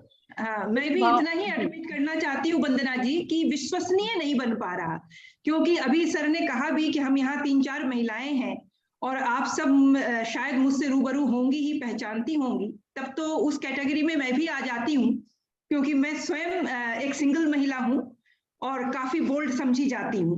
बट ये जो दृश्य बोल्डनेस होना, बनी चाहे रहे। चांदनी रात में होना, चाहे ब्रा उतारना, चाहे ये होना, ये कहीं ना कहीं विश्वसनीयता में उतनी बांध नहीं पाता। बस ये मैं एडमिट करना चाहती हूँ। नहीं, मैं अपनी मान लाइफ लेता को हूँ। बताऊं तो मेरी भी शादी 17 साल में हो गई थी और 19 साल में बच्चे हो गए थे, और मेरे हस्बैंड बाहर रहे, हमेशा मैं अकेली रही, तो ऐसी स्थितियां कभी नहीं बनी है। मतलब हाँ, मित्रगत संबंध अगर आप कहें तो एक अच्छे संबंधों में भी विश्वास करती हूँ जो आपने कहानी में डाले, बहुत मतलब हद तक वो चीजें मुझे बहुत अच्छी लगी अगर उस दृष्टिकोण से देखें।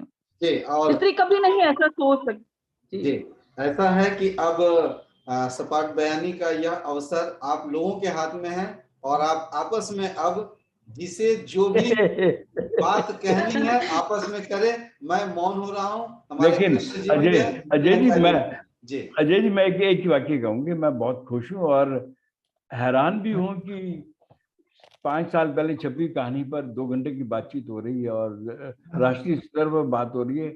मैं बड़े फक्र महसूस कर रहा हूँ कि मैंने एक ऐसी कहानी रच दी, अच्छी बुरी जैसी भी है, लेकिन 2 घंटे की बहस होना एक कहानी पर बहुत बड़ी बात है ये, और ये सम्मान भी है मेरे लिए। बहुत बड़े आश्चर्य की बात है सर, एक आश्चर्य की बात है कि आपने एक जगह लिखा है कि यह कैसे संभव हुआ, जब पूछती है अंजलि कंट्रोल करना, तो नायक कहता है तुम्हारी कुछ शर्तें, कुछ मेरी वैल्यूज, कुछ मेरे डर और कुछ तुम्हारे वैल्यूज।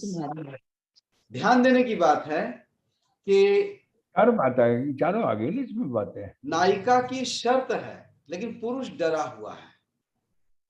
तो यदि दबा हुआ शोषिता पतिता अंजलि इस तरह से खुल सकती है, तो भविष्य नायक का, समीर का कैसा होगा जो अभी डरा हुआ है। जिस दिन वो डर से बाहर निकलेगा क्या करेगा। कहानी उसकी है ही नहीं ना, कहानी तो नायिका की है। पर बात चल रही है अजय जी, कहानी तो उसकी है ही नहीं ना, कहानी तो अंजलि की है जी। नहीं, आगे यदि आप कहानी लिखें समीर पर, तो क्या आपकी संभावना दिख रही है। मुझे सोचना पड़ेगा कि समीर की कहानी में आप उतने पुरुष मित्र बुलवाएंगे और अच्छा, आप हमारे साथ वो कहेंगे फिर। हाँ बोलिए। डॉक्टर कृष्ण गोविंद जी हैं गोविंद की कहानी, और अजय जी 1 मिनट प्रियंका श्रीवास्तव जी भी है। यदि अपनी कोई जिज्ञासा हो तो प्रियंका भी रखें। जी सर, मेरा आपसे एक प्रश्न है सर। बोलिए ना, बोलिए। इस कहानी में मैं देखती हूँ कि पुरुष जब बहकना चाहता है तो स्त्री उसे कह देती है कि मर्द हो तो बहकने की बात ही करोगे। और जब वो बहकने से बचना चाहता है, इसीलिए उसे समुद्र में नग्न होकर उतरने से रोकता है, तो उस समय वो कह देती है पुरुष हो सहन कैसे करोगे। तो मैं ये जानना चाहती हूँ कि पुरुष अगर एक स्त्री को रोकता है तो उसे रूढ़िवादी कहीं ना कहीं नाम दे दिया जाता है, और वहीं अगर उसकी स्त्री की मर्जी के अलावा अपनी मर्जी से एक कदम भी आगे बढ़ता है तो उसे मतलब जैसे चरित्रहीन कह दिया जाए। अभी एक गाना भी निकला, बिन पेंदी का लोटा, तो इस पर आपकी क्या राय है सर? मैं ये जानना चाहूंगी, पुरुष करे तो क्या करे। बड़ा कठिन सवाल है और बड़ा कठिन उत्तर होना चाहिए, लेकिन मैं उत्तर इसका बचाना चाहूंगा। दरअसल ऐसा नहीं है, 2 संवाद रिपीट हो गए हैं दोनों स्थितियों में, है ना। कि कमजोर होते थे, पुरुषों ने यही सोचोगे, कमजोर वाले में भी और स्नान वाले में भी, दोनों बार यही वाक्य आया है। और मुझे लगता है कि इस वाक्य से बचा जा सकता था, तो उसके चरित्र शायद इतना कमजोर ना पड़ता पुरुष का। यही बात है, इतना डरपोक ना, अब बार बार कहा जाता है डरपोक है, कमजोर है। तो इस दोनों वाक्यों को अगर ना होते ये वाक्य, तो अलग इमेज बनती। मैं सहमत हूँ आपसे, सहमत हूँ तो मैं सर बिल्कुल। एक और प्रश्न है सर, एक और बोलिए। प्रश्न है। यहाँ जो एक देह के आतंक को दिखाया गया है कि स्त्री पुरुष के आतंक आपस नहीं है, में कहीं कहीं आतंक नहीं है ना, नहीं। आतंक नहीं है। बोलिए बोलिए। मुझे सर आतंक इसीलिए महसूस होता है सर, क्योंकि यहाँ स्वाभाविक तौर पे अगर देखा जाए तो दोनों मतलब नहीं, ऐसा नहीं कि बार संबंध बार नहीं बनाना। बार बार ये कहलवाया जा रहा कि आतंकित है या सहज संबंध नहीं है या डरावने है, ऐसे कुछ भी नहीं है। जो कहानी जिस गति से आगे बढ़ रही है, पहला दिन दूसरा दिन, पहले दिन वो कमजोर पड़ता है, दूसरे दिन वो कमजोर पड़ती है, और जो पहले भी कहा जा चुका है, तो मुझे नहीं लगता कि इसमें कहीं भी अस्वाभाविक तरीके से कहानी आगे बढ़ती है। तीसरे दिन की कहानी कुछ और ही सामने आती है। वो नर्स की तरह सेवा भी करती है, ख्याल भी रखती है, सीट में बेल्ट भी लगाती है, उसे सब कुछ करती, ख्याल भी रखती है। तो जो अलग अलग रूप वाले मामला है, तो मैं उसका एक गरिमा ही दिखाई है ना मैंने अंजलि की उसमें। नहीं बिल्कुल सही है सर, लेकिन ये कहानी समीर की कहानी नहीं है, ये कहानी अंजलि की कहानी है, और मेरा सारे 100 में से 100 नंबर अंजलि के लिए है सर। लेकिन मैं फिर भी सर आतंक इसीलिए कह रही हूँ क्योंकि अगर स्वाभाविक रहता तो इच्छा ही नहीं जगती, तो 10 दिन भी साथ रहते तो कोई खतरा नहीं है। तो लेकिन यहाँ क्या है, तो इच्छा जग रही है। कैसे स्वाभाविक होता है, कौन से वक्त डालता है कि स्वाभाविक हो जाता।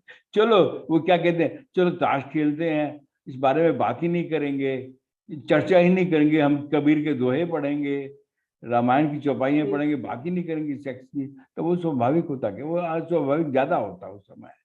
अगर इस विषय को टालते, उन्हें टाला नहीं, बातचीत की है सहज। अब जैसे वो कहते कि जब वो देख रही थी, लैपटॉप देख रही थी, मैं सहज हो गया, उठ के पानी पीने चला गया, है ना। वो कोई भी ऐसी स्थिति नहीं चाहता था कि पहली बार मिले हैं और पहली मुलाकात आखिरी मुलाकात हो। ये भी बहुत बड़ा डर होता है। हम संबंध खोना नहीं चाहते, चाहे स्त्री हो या पुरुष हो। हम जो संबंध हम अर्जित करते हैं, खोना नहीं चाहते। मैं आपको छोटी सी बात बताता हूँ, अपने व्यक्तिगत अनुभव बताता हूँ कि मैं बदनाम हूँ कि फेसबुक पे मेरी बहुत सारी महिला मित्र हैं, लेकिन मैं कभी भी किसी महिला मित्र को फोन नहीं करता, नियम है मेरा। क्यों? मुझे मालूम है घर के कोई काम कर रही होगी, फोन जनरल रखा होगा, मेज पर रखा होगा, पूछेगा अरे भाई कौन है सूरज प्रकाश, क्यों फोन कर रहा है। नहीं, मैं उसे असहज नहीं होने देना चाहता, उसे परेशानी में नहीं डालना चाहता। मेरा नियम है, कभी भी फोन नहीं करता मैं। कोई संदेश देना हो तो मैं दे दूंगा कि जरूरी बात करनी है, बात की जाए, लेकिन मैं पूरा मान रखता हूँ महिला मित्रों का, कभी भी उनको संकट में नहीं डालता। तो यहाँ पर भी मेरा पूरा ध्यान अंजलि के जो दबाव झेले हैं, जो उसे मुक्ति की चाह है, जैसे मैंने कहा घर के अंदर की आजादी, घर के बाहर की आजादी, वो जीना चाहती है कुछ दिनों को अपने लिए। उसमें देह वाला मामला बार बार डाला जा रहा है, नहीं डाला जा रहा है, लेकिन उसके बिना तो संबंध जिए गए ना, जिए जा सकते हैं। अब अगर मुझे सुनिए, अगर मुझे वही सब कुछ दिखाना होता तो मैं करने न लिखता, करने लिखी जा रही है उसकी। डॉक्टर कृष्ण जी कुछ कहना चाह रहे हैं।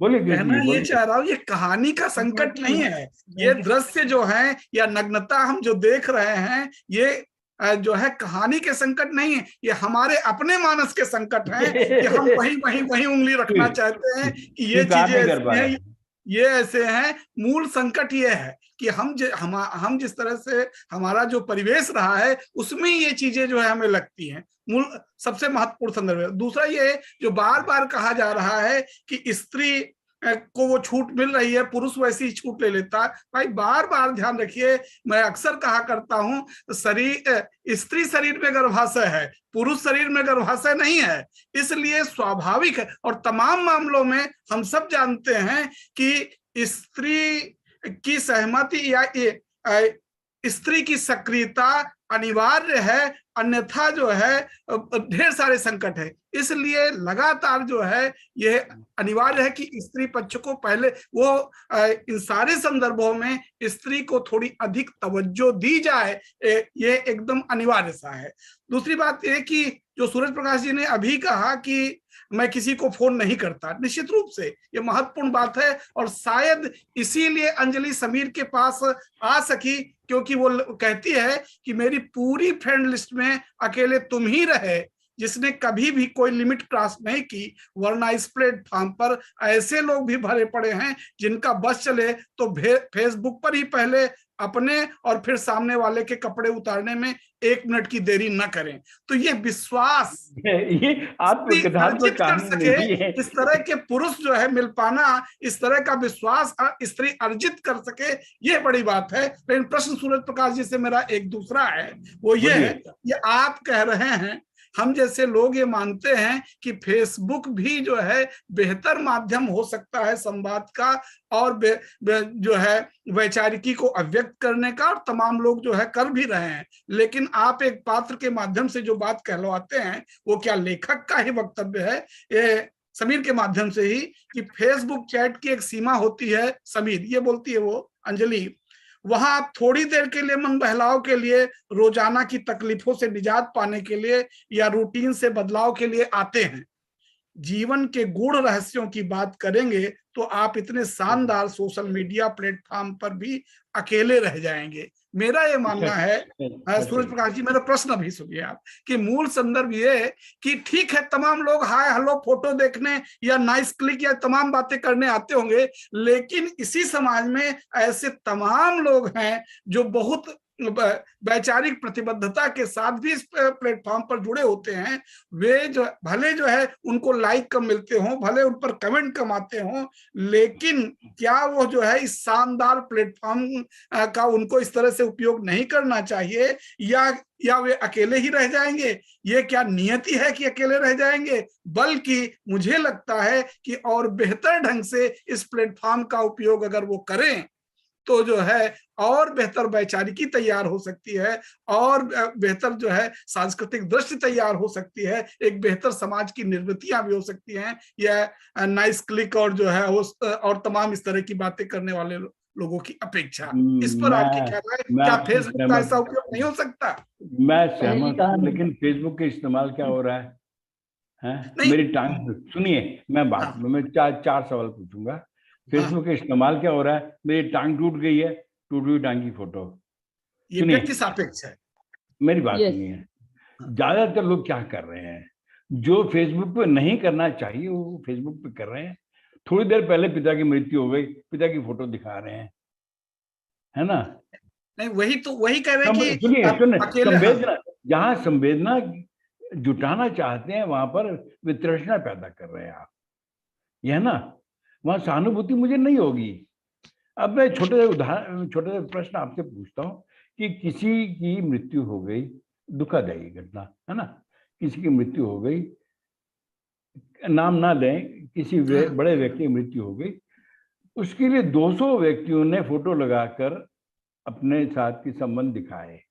क्या आपके साथ संभव है 200 व्यक्तियों के नीचे नमन लिखें, दुखद लिखें? नहीं, औचित्य भी नहीं, औचित्य भी नहीं है। तो हमारा सारा ध्यान बट रहा है वैचारिकी से।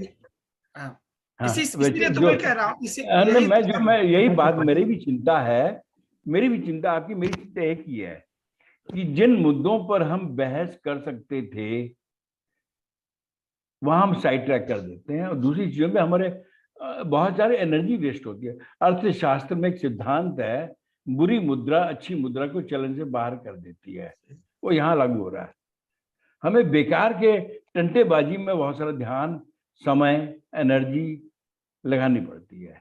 तो जो बहुत अच्छा उपयोग हो सकता है फेसबुक का, चिंतन का, वैचारिकी का, आदान प्रदान का, मूल मुद्दों पर बात करने का, वहां हम वो ना करके या तो अंधभक्त हो जाते हैं, वो भी बहुत बड़ी समस्या हो गई आजकल।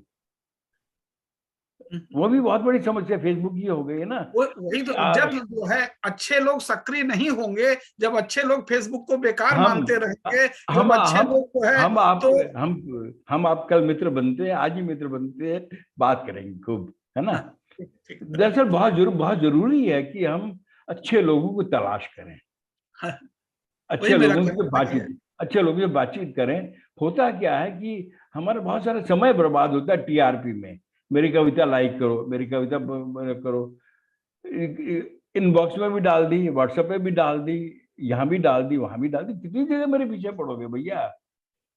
मेरे पास समय, मैं अपने समय के मालिक हूँ, पढ़ना चाहता हूँ, लिखना चाहता हूँ। फेसबुक में इसलिए आया कि अपने जैसे सोचने वालों से संवाद कर सकूं, नहीं हो पाता है, समय बर्बाद होता है वहां पर बहुत ज्यादा। लेकिन फिर भी मैं पॉजिटिव मानता हूँ, क्योंकि अच्छे लोग मिलते हैं, कम मिलते हैं लेकिन मिलते हैं, जो हमारे पसंद की चीजें मिल जाते की जाए, वो बाकी उपेक्षा की जाए।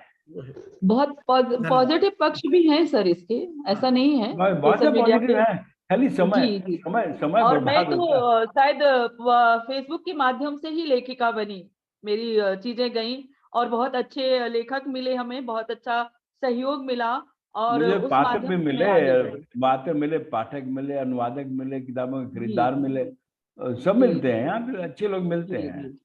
जी। मैं सर एक प्रश्न रखना चाहती हूँ। बोलिए ना। मैं बता दे रहा हूँ कि हमारे पास हाथ में अधिक से अधिक 7 से 8 मिनट है, यह सेशन भी समाप्त होने वाला है, तो जिसमें आपको धन्यवाद भी देना है। जी हाँ, कुछ सवाल, आखिरी सवाल पूछ रही मैडम कुछ? वंदना जी। मैं ये कह रही थी कि सर एक अच्छी रचना करने में लेखक की पूरी जिंदगी लग जाती है, और बहकाने वाली बहुत सारी स्थितियां होती हैं, जैसे कि आप कह रहे हो। तो आज का लेखक शायद बहक जाता है, वो अच्छे लेखन की ओर ध्यान नहीं देता है। इस संदर्भ में आपका क्या कहना है? ये तो लेखक की अपनी सीमाएं, क्षमताएं हैं कि कितना बहकने के लिए तैयार है वो। अच्छा लेखन लिखा जाता है, ऐसा नहीं है कि अच्छा लेखन नहीं लिखा जा रहा है। अच्छा लेखन लिखा जाएगा, अच्छी किताबें लिखी जाती हैं, अच्छे पाठक भी मिलते हैं, अच्छे पाठक अच्छी किताबों को ढूंढ भी लेते हैं, लेकिन ताजी रचना तो रोज नहीं लिखी जाती ना। अगर रोज, मैं बात पूरी कर लूं कि रोज अगर कविता फेसबुक पे डाली जाए, क्या संभव है कि आप रोज एक कविता लिख सके, एक व्यंग्य लिख सके? नहीं होता है। मुझे कहानी लिखने में 2-2 साल लगते हैं, एक कहानी लिखने में। तो धैर्य होना चाहिए ना अपने भीतर लिखने के लिए, न कि टीआरपी के लिए रोज एक कविता, सुबह सुबह कविता लिख दी जाए और उसमें मात्रा की गलतियां भी ना देखी जाए और पूछा जाए कि कविता कैसी है, तो वो तो जाती हो जाती है। और उसमें सबसे ज्यादा लाइक भी मिलते हैं जिसमें मात्रा की गलतियां होती है, ये भी आप देखिएगा अच्छे लेखन को जो मैं वही गिनता हूँ कि मात्रा की गलतियां कितनी है इस बार। मैं वही, विष्णु प्रभाकर जी ने एक बात कही थी कि क्या लिखना है, इससे ज्यादा जानना जरूरी है क्या नहीं लिखना है। जिस दिन हमें समझ में आ जाएगी तो बेहतर लिखा जाएगा।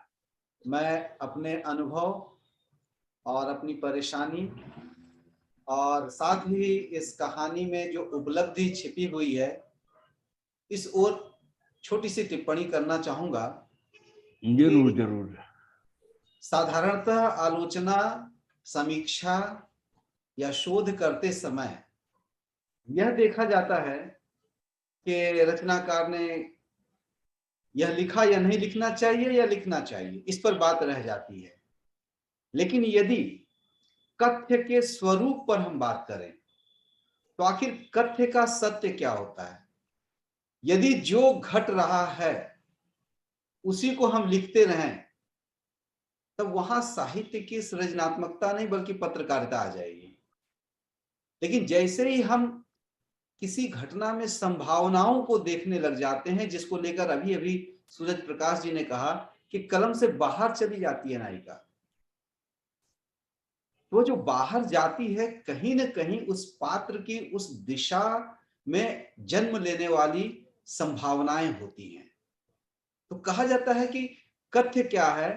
तो तथ्य में संभावित सत्य का प्रवेश ही कथ्य बनता है। अब इस लिहाज से यदि देखा जाए तो आने वाले जो समय है, फेसबुक में जिस तरह से संबंध बनाने की जरूरत महसूस हो रही है, कौन नहीं चाहता कि मन लायक बात करने वाला कोई मिल जाए। फेसबुक में अक्सर हमने यह पढ़ा है कि कोई जोर लगाकर यह कहने वाला मिल जाए, ऐसा कोई दिखे जिसे हम अपना कह सकें, ये बहुत बड़ी बात होती है।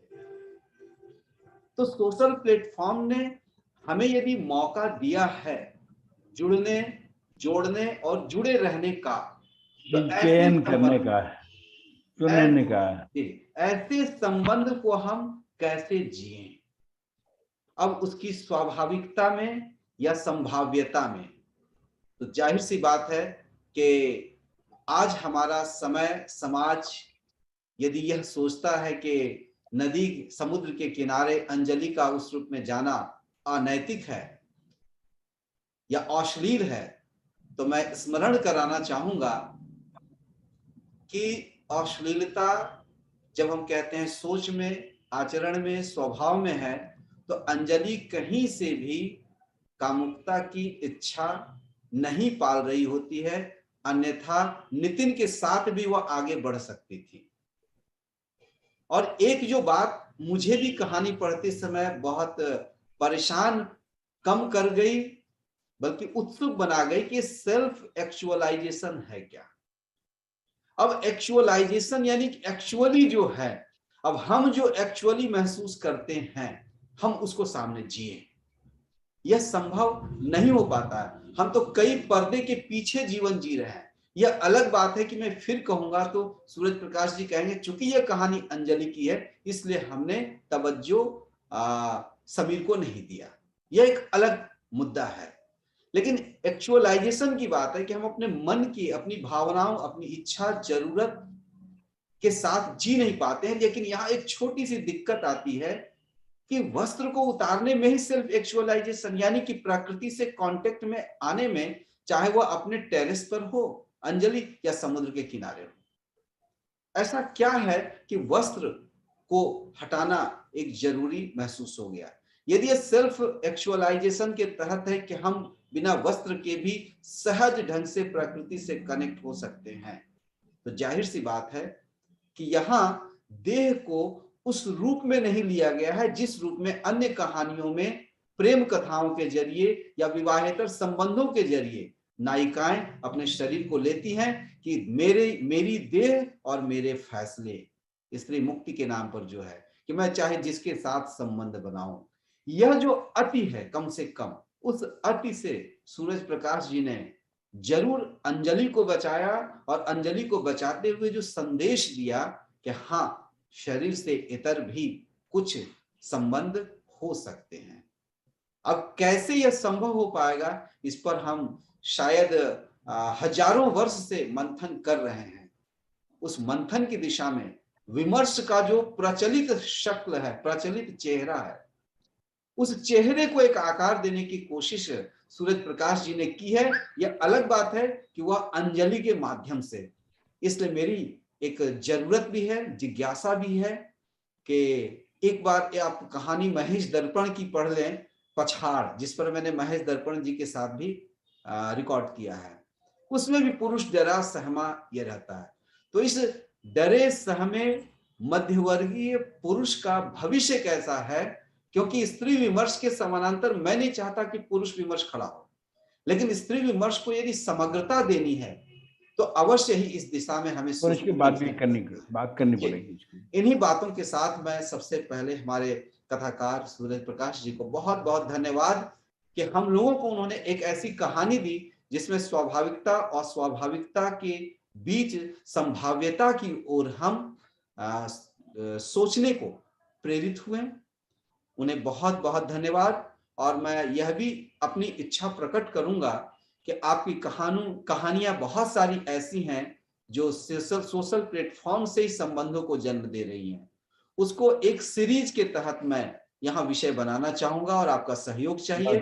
हमारे इसी तरह से बिल्कुल, साथी बिल्कुल। जुड़ेंगे, क्योंकि आज सभी सोशल प्लेटफॉर्म पर एक मित्र की तलाश में है, वह कहे या ना कहे, उसे चाहिए